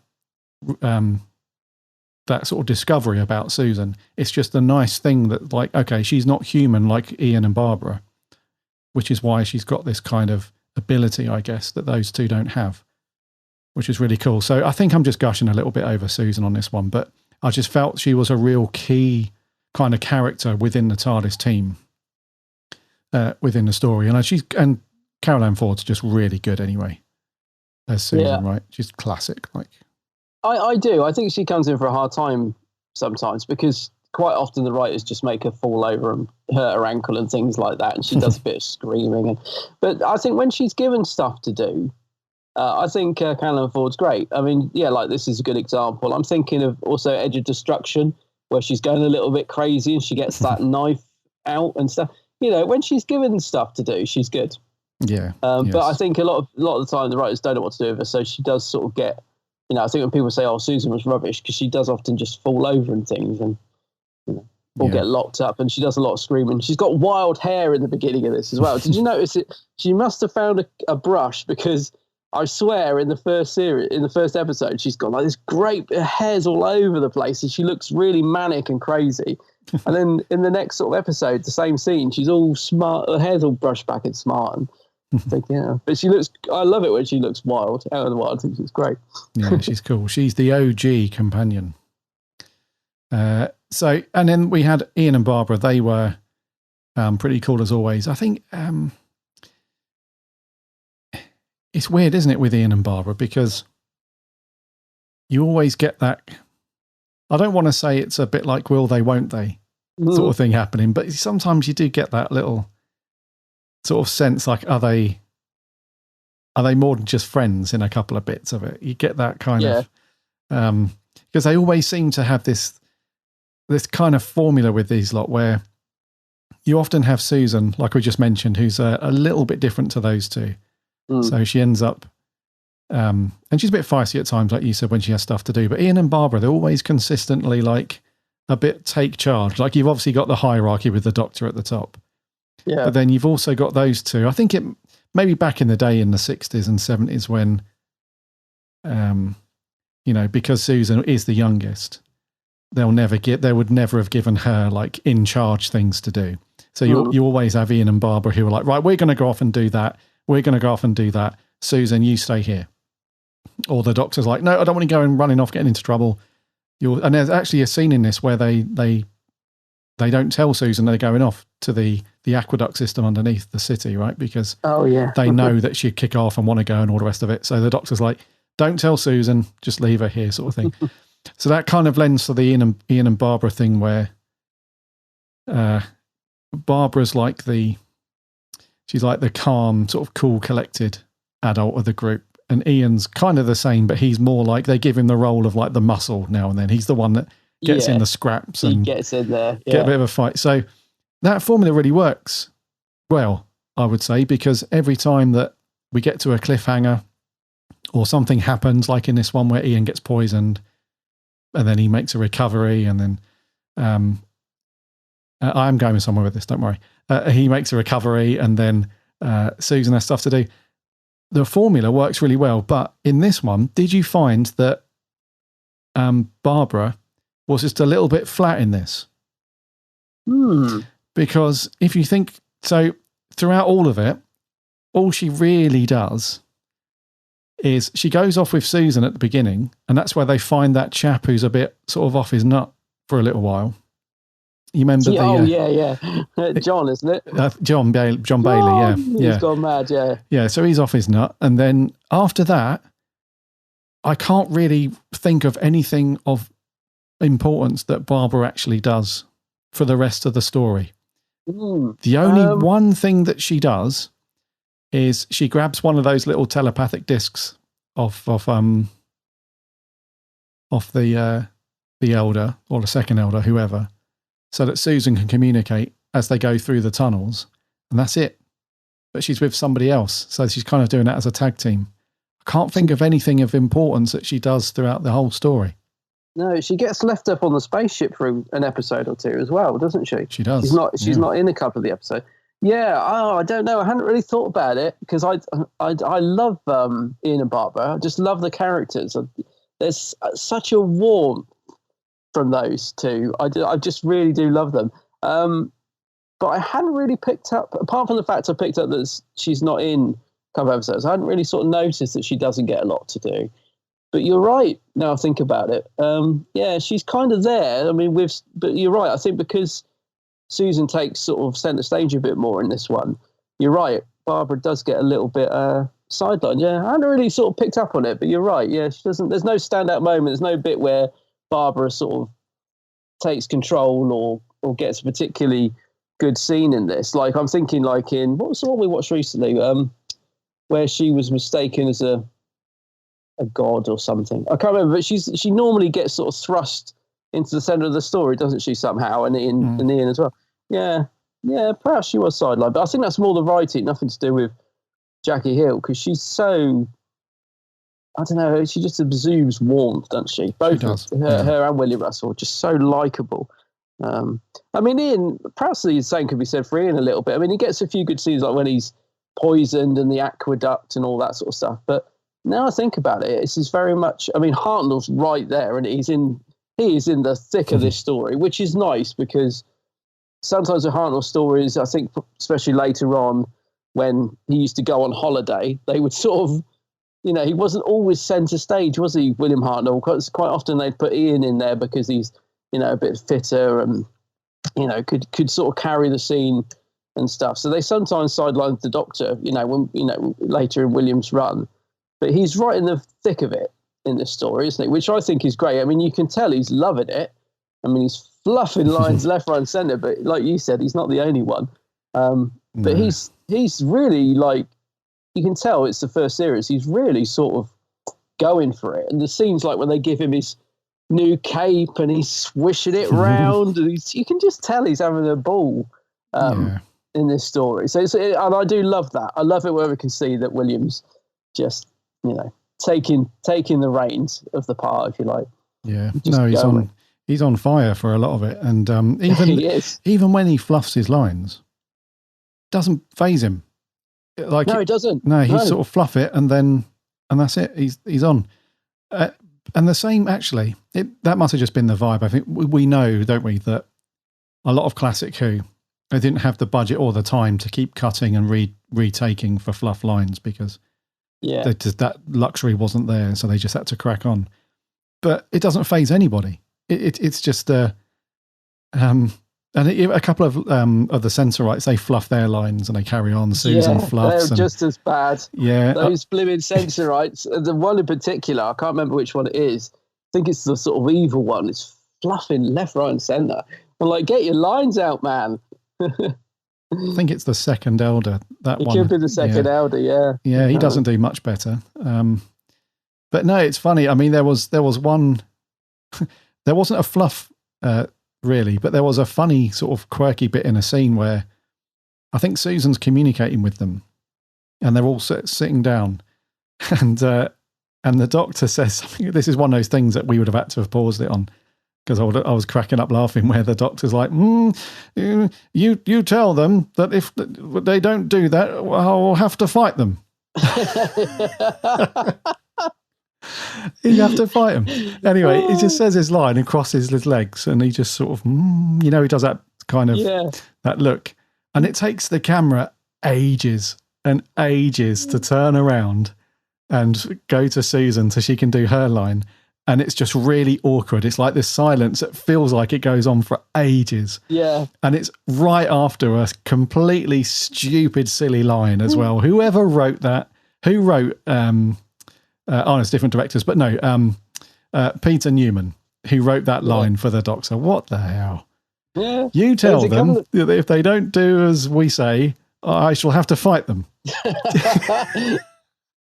There's a couple of scenes when Hartnell's ready to get in there and have a good old scrap. Yeah, he's like the crazy old. He really fires up. Then he's like, "Wait, give me that lock back." He's like, But then in the next scene, he switches from that to, there you go, my good man. He switches from one to the other so quickly. I think that's what I love about him. He's so unpredictable. Like he can just go off on one. Anyway, I've got to say this while I remember as well. The ending killed me. So the ending just killed me. So they're all having a lovely laugh in the TARDIS. Where should we go now then? And then Ian makes one little comment.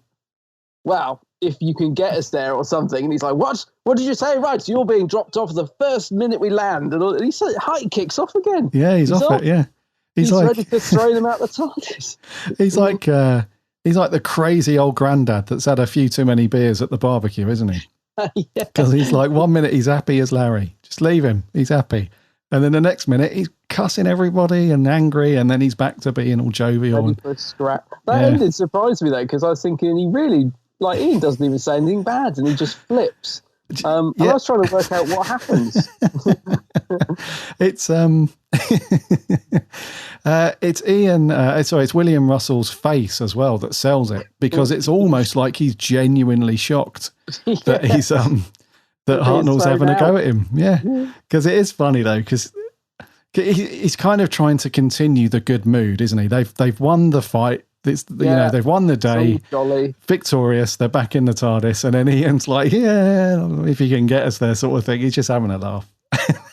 And then like you said, the doctor's like, "Huh? What was that? Can't get you there, right?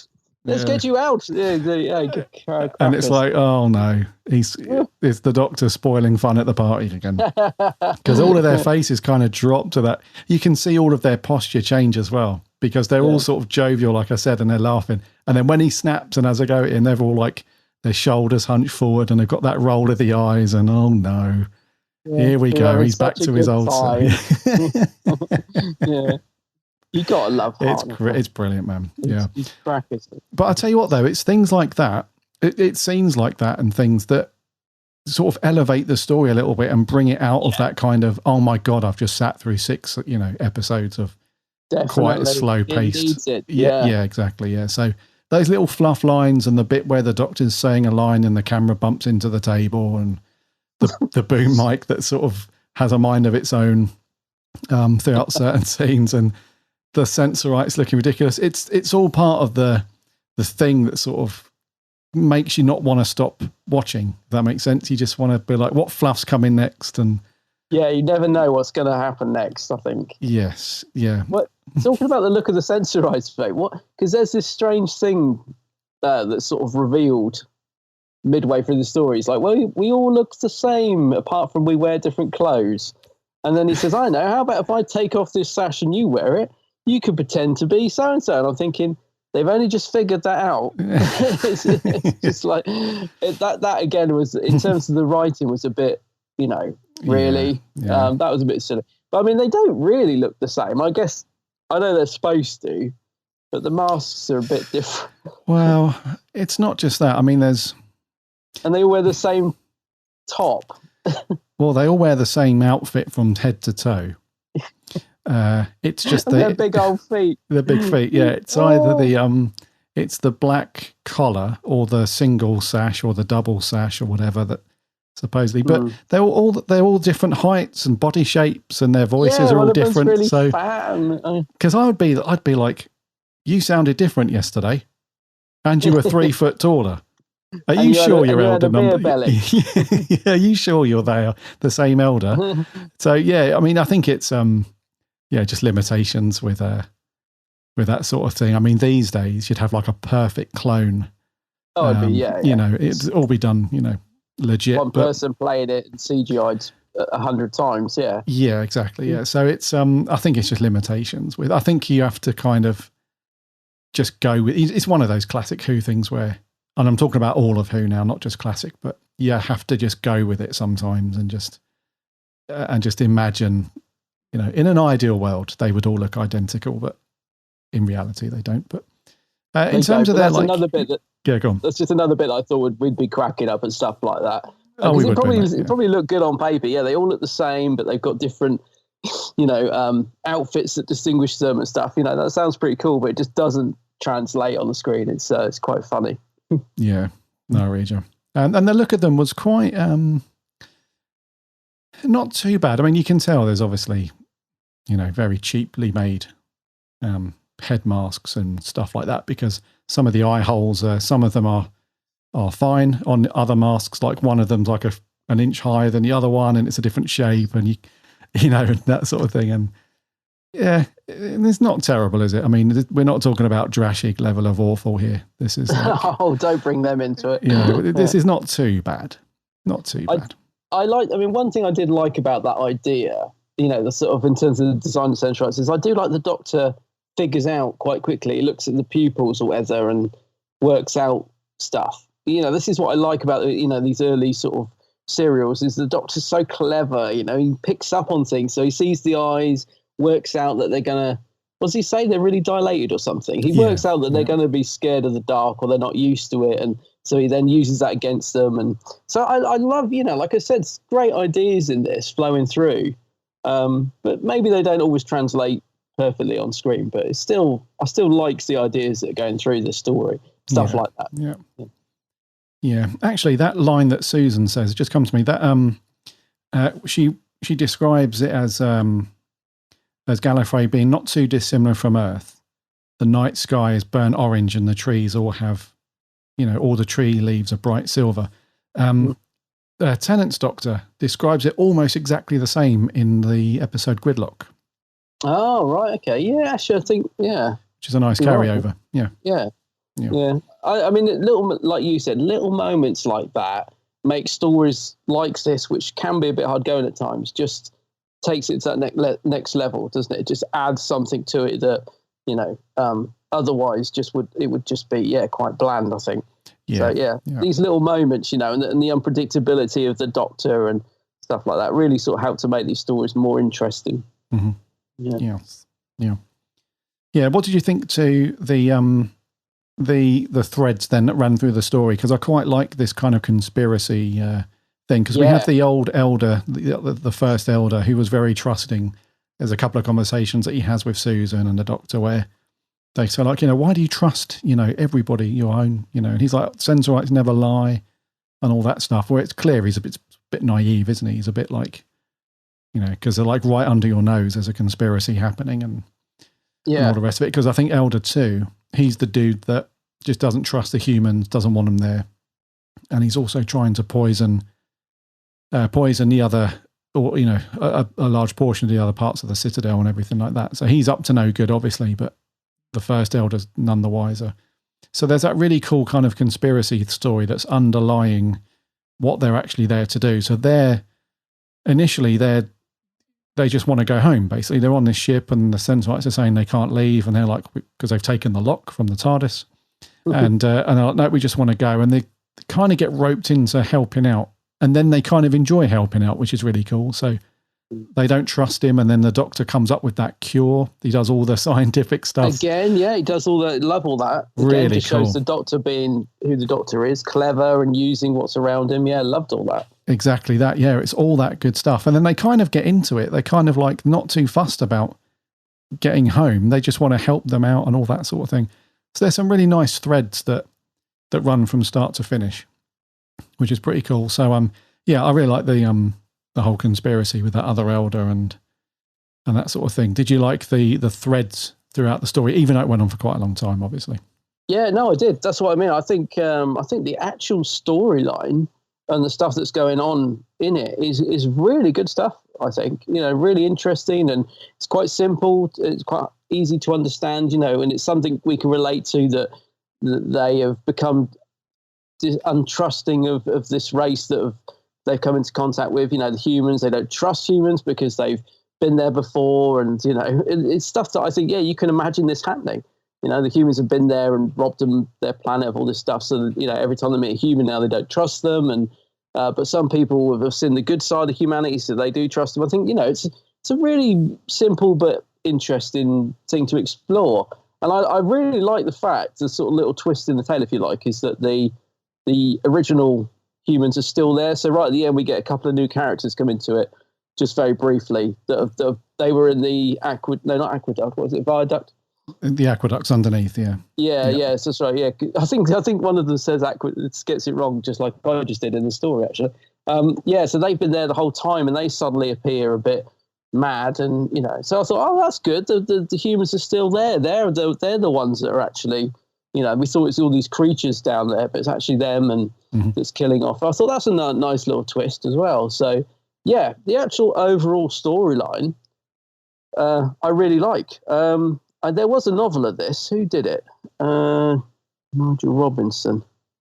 I'd be interested to read the book because I think the story is good. The actual storyline. Yeah, and the illustration on the front. I'm not sure how I feel about the Sensorites being like their skin being almost human coloured. Oh, and just the white beard and all that sort of stuff. I like the black and white Sensorites. Yeah, I get you, because the thing is, when you look at that picture on the Target novel, like you said, it is a bit humanised, isn't it?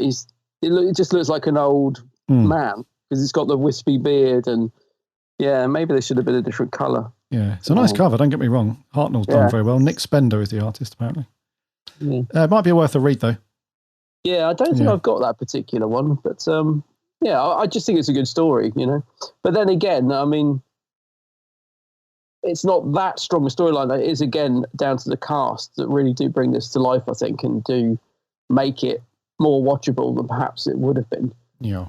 It's good. Yeah, I like the threads, as you said, in the story. There's some good ideas running all the way through this. Yeah. Yeah. And just quickly, the cast of characters who were on the spaceship to begin with and who also come with us to the Sensphere. Not too bad. So the two people we meet at the beginning who are supposedly dead, but then they wake up. And then the crazy old dude who's roaming around. They were okay, especially that guy, John Bailey. Yeah. The commander. Sorry.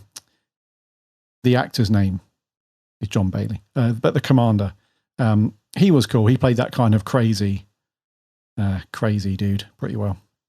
Yeah, I mean, I thought it was an interesting start to the episode because it did add the mystery, didn't it? You like, who are these guys and why are they so weird? And what's going on with John? Why is he crackers?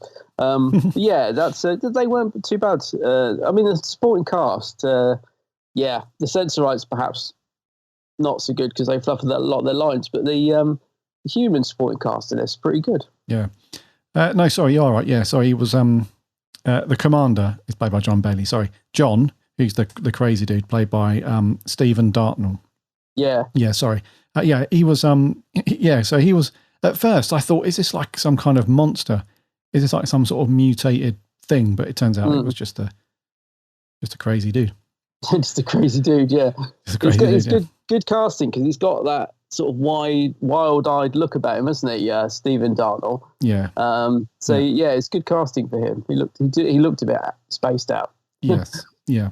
And then the other humans we see later on, I think it's episode 5 or 6, in the aqueducts, we see that the humans that arrived way before they got there are sort of hiding out. They're the ones that I think the Sensorites are actually afraid of. I think they're the ones that have caused all the other sort of panic around humans and all that stuff. So there's 3 of them that are just hanging out. Well, at least 3 of them that we see hanging out on the aqueducts. Short and sweet, really, for those guys. Would have been cool to see a bit more of them, a bit of a face-off and a bit of a thing. But yeah, just short and sweet. Yeah, I liked that twist. I liked it when they turned up because I didn't sort of see that coming, if you like. Yeah, I thought, so they're still down there and it's them that's causing all this trouble. I thought it was a good little twist, but yeah, they're hardly in it. Yeah. But I like the fact that the Doctor says at the end that the Sensorites have let them go, and hopefully that'll be a change, in the relationship. Hopefully they'll be more trusting, and let's hope that, no one destroys that trust. I thought that's good. That's brought the story full circle, and, the Sensorites are learning to let go, and hopefully the humans have learned their lesson. I thought that was a good way to end it, Nice little, not a moral, but you know what I mean? It was a nice little message to send out. It's that William Hartnell didn't have to turn to the camera and tell us directly, but it was nice little ending, I thought. Yeah, that's good. Any good cliffhangers you remember from these? Only really the first one, isn't it? Yeah, they're all quite subtle, aren't they?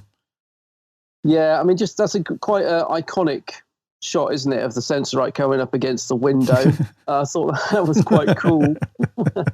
It's brilliant, man, because yeah, like in modern day Who, and it's an unfair comparison, but in modern day Who, that would have been more of a kind of horror-esque kind of reveal, I suppose. But in this one, it's a bit like children's TV show from back in the 60s. It was because it's really funny because everything's really static. Everyone seems to just be still. There's no talking. And then you just see his little head pop up really slowly. And then he just keeps coming up and up. But one thing I did notice though, and they tend to do this a lot back in the early years, is they film the recap part of it, I suppose, slightly differently to what they did for the cliffhanger. Does that make sense? Yeah, they've definitely refilmed them. Yeah. So the bit at the end of episode 1 where his little head just pops up slowly, and then he's like zero gravity and he's like, moving around. And then at the beginning of episode 2, his movement and everything and the camera angle is completely different. Yeah, so, I think it's a different Sensorite. I think he looks different as well. He does, yeah. Yeah, which is ironic because they're supposed to look identical, but it's definitely, I think it's a different actor. Yeah. It's weird, isn't it, back in the day, why they didn't just reuse that bit of footage that they had for the cliffhanger bit, why they had to redo it in a way, because it's like extra effort to me. It's like they have to kind of match what they did at the end of the last one, because the filming blocks are obviously different and they moved to different studios.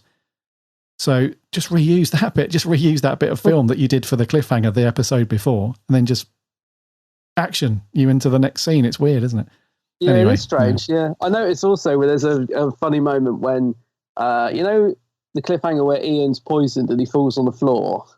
And then so the following episode, they reenact that, but they have to do a really long pause in between their lines for the caption to come up. So the doctor says his line, the camera stays still on Ian, and then it pans up after what feels like forever. And the doctor then says the next line. You just imagine Hartnell waiting, them all standing absolutely dead still, waiting for the camera to come up at the right now and go. Yeah.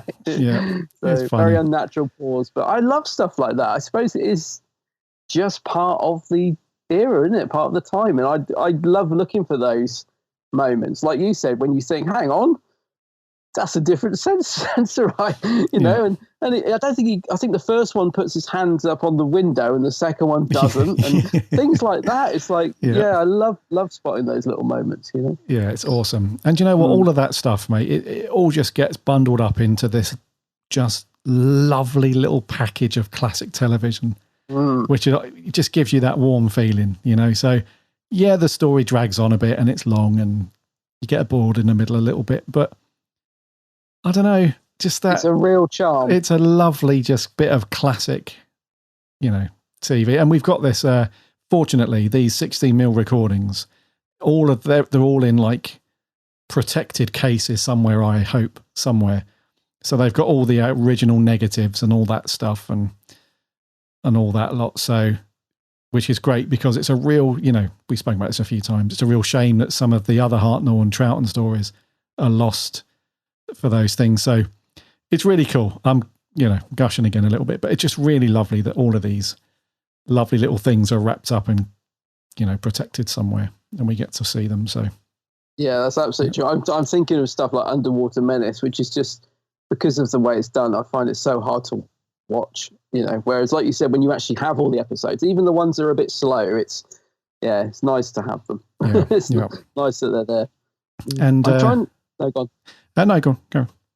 No, I was just going to say, I'm trying to remember, because William Hartnell does fluff quite a few lines in this, but he sort of gets there, and he does that most of the time, doesn't he? So he may not always get the line right, but he'll sort of do a rough approximation of it, and he gets there, which would have driven John Pertwee crazy, wouldn't it? A bit like with Pat Trout when he wanted the lines to be spot on. So I don't know how he would have got on with Will, but I was trying to remember which story it was when Hartnell completely forgets his line for what feels like forever, and it's a shot of it's him and Ian at the TARDIS console, I think, And William Russell's really trying to help Hartnell. So Hartnell's clearly gone blank. And they just carry on. He's like, so, yes, what? He goes, what? To Ian like that. And Ian's like, sorry, what is it, Doctor? And he tries to prompt him a couple of times. And you can just see the panic and confusion in Hartnell. He's completely lost the thread that he normally manages to just grasp at the last second, doesn't he? But he does get, again, I think he finally, after what feels like, forever, he does manage to get the line he needed. But again, I think that's what I like about Hartnell, is because you're always on the edge of him, aren't you? Like, is he actually going to get? Yes, he's got the line out. I think Frank Skinner described him as William Hartnell reminded him of a waiter carrying a tray of drinks on his hand, like going from one end of the room to the other. You're never quite sure if he's going to make it. I thought that's a lovely way to put it. But yeah, just moments like that, I just love. Yeah, I think Planet of the Spiders. Is it Planet of the Spiders? That's Pertwee, isn't it? Oh yes, it is. Yeah. Which one are you thinking of? What am I thinking of? Yeah, I think I know that scene. Oh, the story where they're at the TARDIS. Yeah, no, it's going to, because I can picture that scene, but I can't picture which story it's from. Yeah. I know the story you're trying to think of as well. Are you thinking of Web Planet? The Web Planet. Oh, it could be. Yeah. The Web Planet. Yeah, it could be that. Possibly. Yes. Yeah. I just want to find it to see that scene now. Again, it's moments like that you just want to watch again and again, because there is just something about it. You're like, oh look, just love Hart. I love Hartnell. Gosh. Don't care. I love Hartnell. Yeah. No, agree, man. Agree. And all his fluffs. I think it's great. Yeah. Before we started recording, you mentioned when we were having a quick chat about this story, you mentioned that there's a really cool featurette on the special features where they go off in search of Peter R. Newman. Yes, yeah, that's a great little. So it's Toby Haydock, great little documentary that on the. It's just one of the little features on there. Yeah, I really recommend watching that. It's starts off. It's filmed in what's the place called? Is it Alexandra Palace? BBC. Yeah, probably. Yep. Yeah, is that the one that's in the Tennant story about the wire? Is it that place? Could be. Think so. Gosh, my memory. Anyway, yeah, it starts off filmed there, I think, and really cool little documentary about the writer and quite touching. I really recommend watching that. It's only about 15, 20 minutes long because he was an enigma. Just total, no one really knew much about him at all. So yeah, quite interesting. Yeah, no, it's called Looking for Peter. And it's only 20 minutes, but it's a good little watch. Yeah, it's lovely. Yeah. When he finds his sister, it's quite touching. It's that real sort of, brother or sister love. Just such a warmth comes across. She's like, yeah, that was my brother, and she's really proud of him, and she's got a picture of him on the wall. And it's lovely, really, really lovely stuff. Yeah, yeah. There aren't too many special features on this one. No, but the two good ones are Looking for Peter, that one, and the commentary. So the commentary, you've got William Russell, Carol Ann Ford. You've got a few of the Sensorites in there and a couple of the humans that were in it.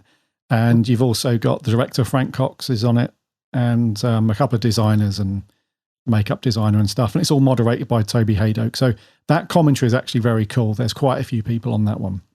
I probably have listened to it, but it was probably when it first came out. So I'll have to go back and give that a listen, actually. Yeah. From what I remember anyway, because, like you, I watched it when I first got it, the DVD ages ago, but I can't remember the But I remember it being an interesting watch with a commentary, but yeah. Okie dokie. The only last thing I've got on my notes is the music. Very, very light on music. It is, isn't it? Yeah. This one. Yeah, there's no big themes anywhere. There's no. It's quite atmospheric, I would say. It's more of a supporting thing. It doesn't, like, sometimes the director will insist that, like, maybe the monster has a certain theme that is recurring whenever the monster's about to, or the alien's about to make an appearance or something like that. We hear that theme and stuff like that, but nothing like that really on this one. It's just fairly standard. Norman Kay apparently was the composer, and it's just a bit light, really. Yeah, it's a little bit light. It sounds quite stock music, doesn't it? A lot of it. It sounds like the music you've heard in other Hartnell stories. But like you said, quite light on the music.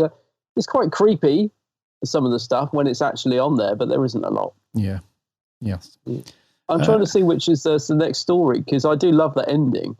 It's Reign of Terror, isn't it? Yeah. See, I'm going to watch that after we finish, because I just want to see how it picks up from Hartnell's big blow up at the end of this. I just want to see where that goes, because I don't remember that at all. Yeah, I haven't seen Reign of Terror in ages. Well, at the end of this, he's like, right, I'm taking you straight back to, straight back to Earth and all this sort of thing. But obviously, it does go wrong. I'm just wondering if Ian's going to turn around and be like, see, told you you couldn't get us back. Well, they land in France, don't they? I think they land somewhere in France, and I've got to watch it after, because I bet that there must be a scene at the beginning when he's like, right, off you go back to school, and they're like, well, we're in France. He's like, what? Yeah, it's got to be, isn't it? Probably. So yeah, can't remember. But I'm going to put it on when we finish. And then lastly, this had a really good run out with the ratings, dude. So overall, the average was about 7 million viewers per episode. So the first one, Strangers in Space, got 8 million. Wow. And then it dipped down a bit, picked up again in the middle, dipped down again, and it finished on around 7 million. So had a pretty good viewing when it went out. Yeah, that's not bad at all, is it? Yeah. I think, I think if you go back to 1964 and imagine watching this, I think it does have an atmosphere about it. I know by today's standards, the Sensorites look a bit naff, but I think back then, I reckon there was enough to sort of keep people intrigued in this. I think it probably looked quite good back in the day, I would say so, yeah. I'm thinking, like you said, about the walking out the TARDIS set and, the spaceship set and the Sensorite at the window. I reckon that would have been pretty cool stuff back in 1964. Yeah, and there's a bit where they're steering the ship because it's going to crash into the planet at the beginning and stuff, where they did the whole rocking of the camera and they're all sort of falling around and stuff. That would have, back in the day, that would have looked on your tiny little black and white television. Yeah, exactly. Yeah, imagine that. That would have looked really good. Yeah, that genuinely is a good point, because I'm thinking, I'm watching this on a big widescreen TV, but imagine watching this on a tiny little screen. I reckon it would have looked pretty cool. Yeah, and also the whole kind of 6-parter and the pacing thing, that was intended viewing back then. You weren't meant to binge watch it all at once. No, exactly. So. Out of interest, so I watched this 3 episodes, and then 3 the next night. What did you watch it? Oh, I did this 4 and 2. 4 and 2. The next day. Yeah. I must admit, I wasn't, although it was a bit ploddy, I wasn't sort of, once I'd finished an episode, I wasn't like, oh, I can't, I'll watch the other one. I was quite happy to go on. I probably could have watched all 6 in one go, but I wouldn't recommend it. It's one of those sort of things, it's good to break it up. But it wasn't, although it's ploddy, it wasn't bad enough to make me think, oh, let's get this done sort of thing. I did enjoy it overall. I did think it was quite a good watch. Yeah, same. Yeah. Okie dokie. Scores on the doors. Whose turn is it to go first? You go first, because I'm a little struggling with this one. Okay, I'm going to give it a 6.5.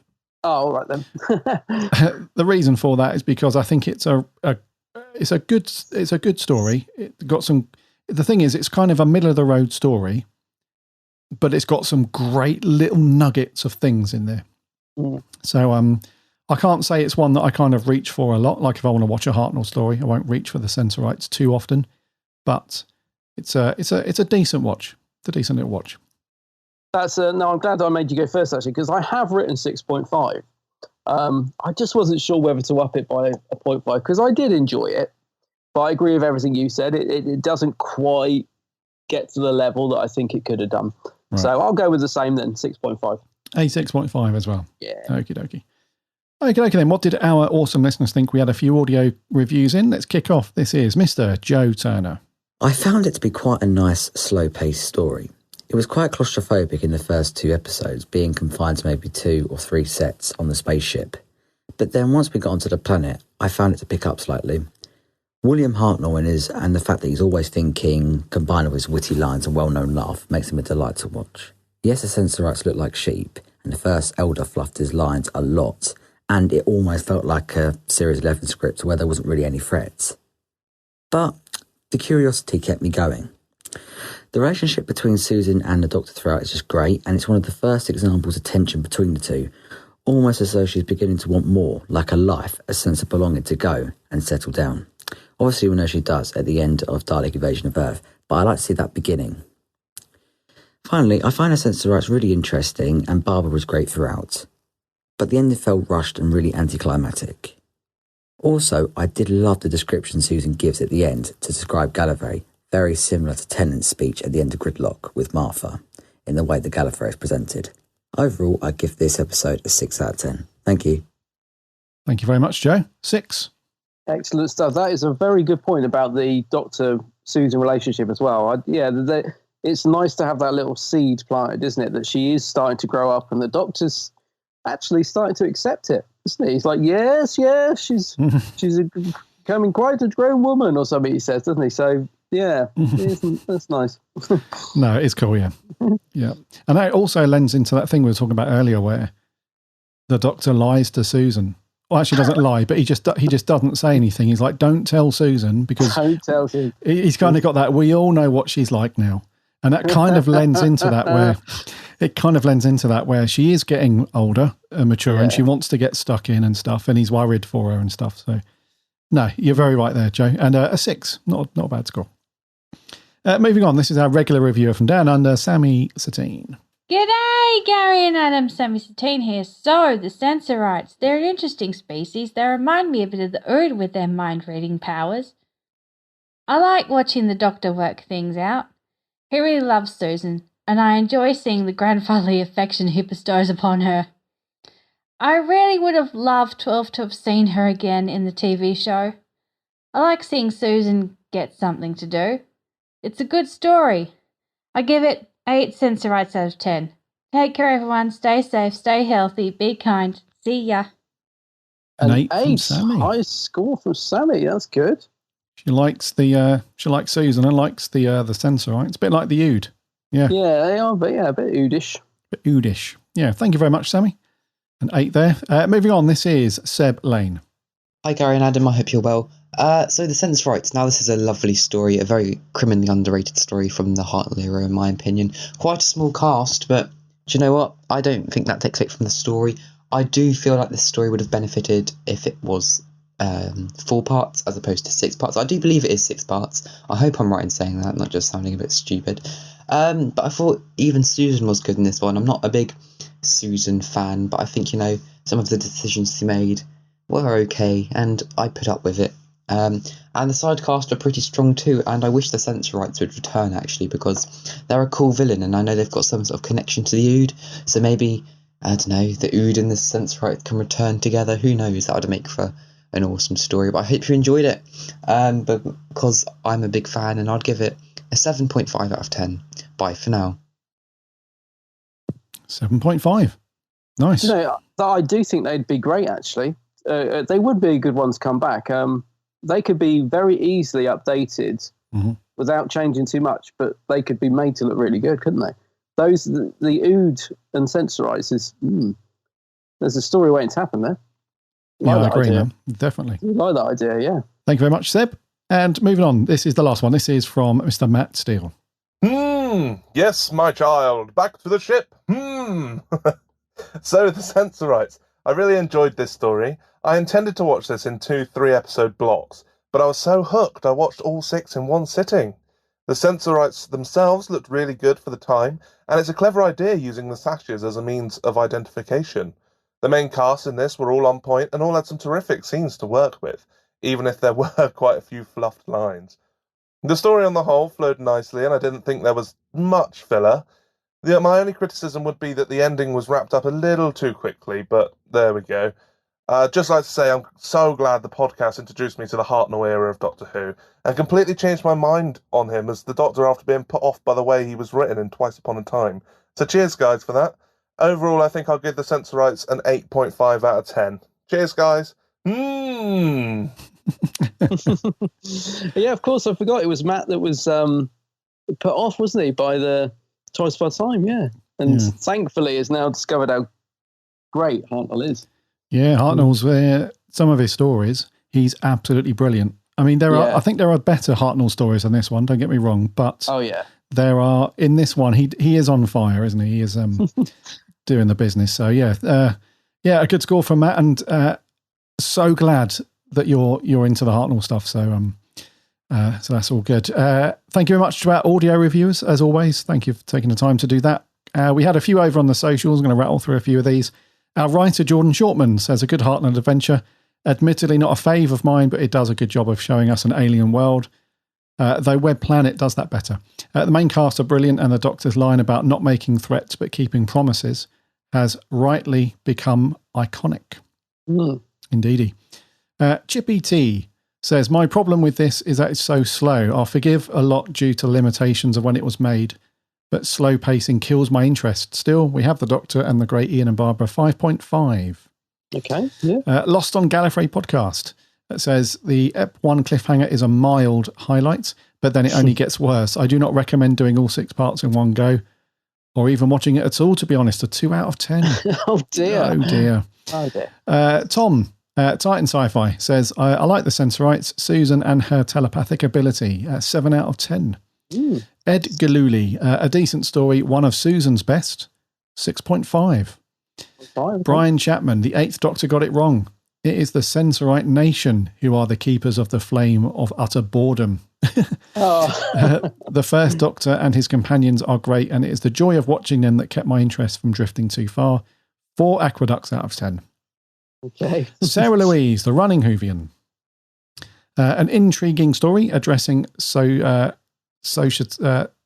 fears. Societal fears. I think I'm reading that wrong, sorry. Hartnell's Doctor is jovial and displays a no-nonsense approach throughout. Susan's telepathic scenes were fun. I'd like to see the Oods meet the Sensorites. The cast overall were good, particularly as they didn't have retakes. So a 7 out of 10. Nice one, Sarah. Cheers, Sarah. Keep on running. And lastly, TARDISNet 66. I think this one is rather underrated, a bit too lengthy, but I think the civilization of Sensorites and the exploration of their society is quite well developed, and I like the threat is the corruption within the Sensorites. They're not all bad. It's a race of good and bad. Very true. We had a few over on Facebook. Richard Hardman says, like a few stories in this era, there is not enough story for 6 parts, but part 1 is great and the rest is quite slow. Regulars are great, and I can't give this more than average 5 out of 10. Jeff Waddle says, a few good ideas in here, but not enough to fill 6 episodes. And after a creepy first ep with a wonderful cliffhanger, it's all downhill. Where it falls down, though, is the idea of the Sensorites not being able to tell each other apart, except for their sashes. That would make for a lot of confusion in their society, with Mr. Sensorite getting home from the Scent pub drunk and getting into the wrong bed. They also don't like the dark, and they don't like loud noises, so would be no good at a Scent goth gig. They're not a very hardy race, are they? And Jeff gives it a 5 out of 10. Cheers, Jeff. Charlie Turner, yes, the Sensorites. Quite right, my dear. Podcast. I haven't really had a chance to rewatch it, but as far as I can remember, episode isn't as bad as the Sensorites themselves. They can be pretty creepy at times, even if this story has a slow pace. Needs another rewatch at some point, so I'll give it no more than an okay 5 out of 10 for now. Aaron Ball says, a good story with good ideas. The cast are great, and it really gives Susan something to do. TARDIS team are great, and this would also have been a much better 4-parter than 6. Yeah. Gives it a 6 out of 10. And lastly, Lewis Palmer. I've recently finished the Hartnell era in my big rewatch of all of Who. So this is quite fresh in my mind, and it's definitely one of the weakest of his era. It starts off strong, and throughout the story it raises some interesting themes, but individually and what we call home. It's frustrating because the story never explores any of these in any meaningful way. I find myself constantly waiting for the story to commit to these ideas, but it never does, which makes for a tedious watch. So he says he likes the character moments with Susan. It's probably the only time she actually gets some development, and it's nicely set up for the idea of her wanting to grow up and be her own person. Other than that, it's just very mediocre, unfortunately. Okay, fair enough. So that's the reviews that came through on the socials. Thank you so much, guys, for sending those in, as always. Next week, what we got, dude? Next week, it's Torchwood next week with an episode called Meat. Ooh. Just Meat. Just Meat. That sounds gruesome, doesn't it? Gruesome. Meat. Yeah. Well, Torchwood, yeah. Yeah. if I remember, I think this is the one where Rhys gets exposed to all of the Torchwoody stuff, right? Oh, right. Could be. I must admit, I don't remember this one at all. So, yeah, I hope so, because I like Rhys. I'm up for a bit more Torchwood Rhys. Yeah, we like Rhys. Yeah. So, yeah, meet next week. Indeedy. Yes. Okie dokie, dude. I think we're gonna wrap there for 285. All righty.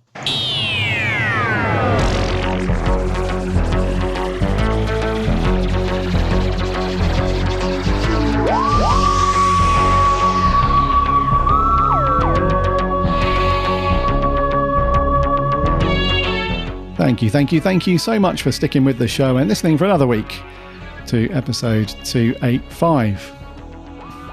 Thank you so much to our audio reviewers for taking the time to do your clips. Very much appreciated. And all of you that jumped on the socials and told us what you thought of the Sensorites. Next week, as Adam said, we're going back to Torchwood for the episode Meet. So get your DVDs or Blu-rays out. We'll be asking for your reviews and opinions, as always, for that. In the meantime, head over to the website, bigblueboxpodcast.co.uk. You can listen to all of our previous shows on there. Plus, you can jump off to the various podcast apps and networks if you want to subscribe. We'd love to have you as a subscriber. That way you don't miss a show when it lands every single Friday. And if you've got a minute to leave a review or a rating on those things, that'd be awesome, because that helps us out loads and loads. We're on the socials too, Instagram, Twitter and Facebook. There are links on the website, or do a search for the Big Blue Box. You'll find us on there. Come and give us a like and a follow over there. We chat plenty of Doctor Who throughout the week. And have a laugh over there on the socials. We have a free Discord server as well. There's a link to that on the website. Come and join in and hang out with other Who fans throughout the week. Loads of cool discussion over there that happens all the time, discussing lots of things that are happening coming up with the new series. Loads of Big Finish chat, collection chat, all sorts going on over there. And also on the website, we also have all of our cool reviews and articles from our writing team. We have a very cool team of writers that do tons of reviews and cool articles, so go and check those out as well. Also, remember to check out my co-host channel over on YouTube. It's only the Geek's Handbag. The Geek's Handbag. The bloody Geek's Handbag. There's a link on the website, and you won't miss it. Just do a search for the Geek's Handbag on YouTube. Tons and tons and tons of very cool geek videos over there. I would say, probably like if you're a geek, this just serves all of your geeky needs. There's loads of reviews, unboxings, convention roundups, location visits, the whole bloody lot. Yeah, go and check fill it your out. boots. Yes. And Adam is on the socials under the same name, the Geek's Handbag. So go and do that. Until next week, for 286, my name's Gary. My name's Adam. And remember, Allons-y.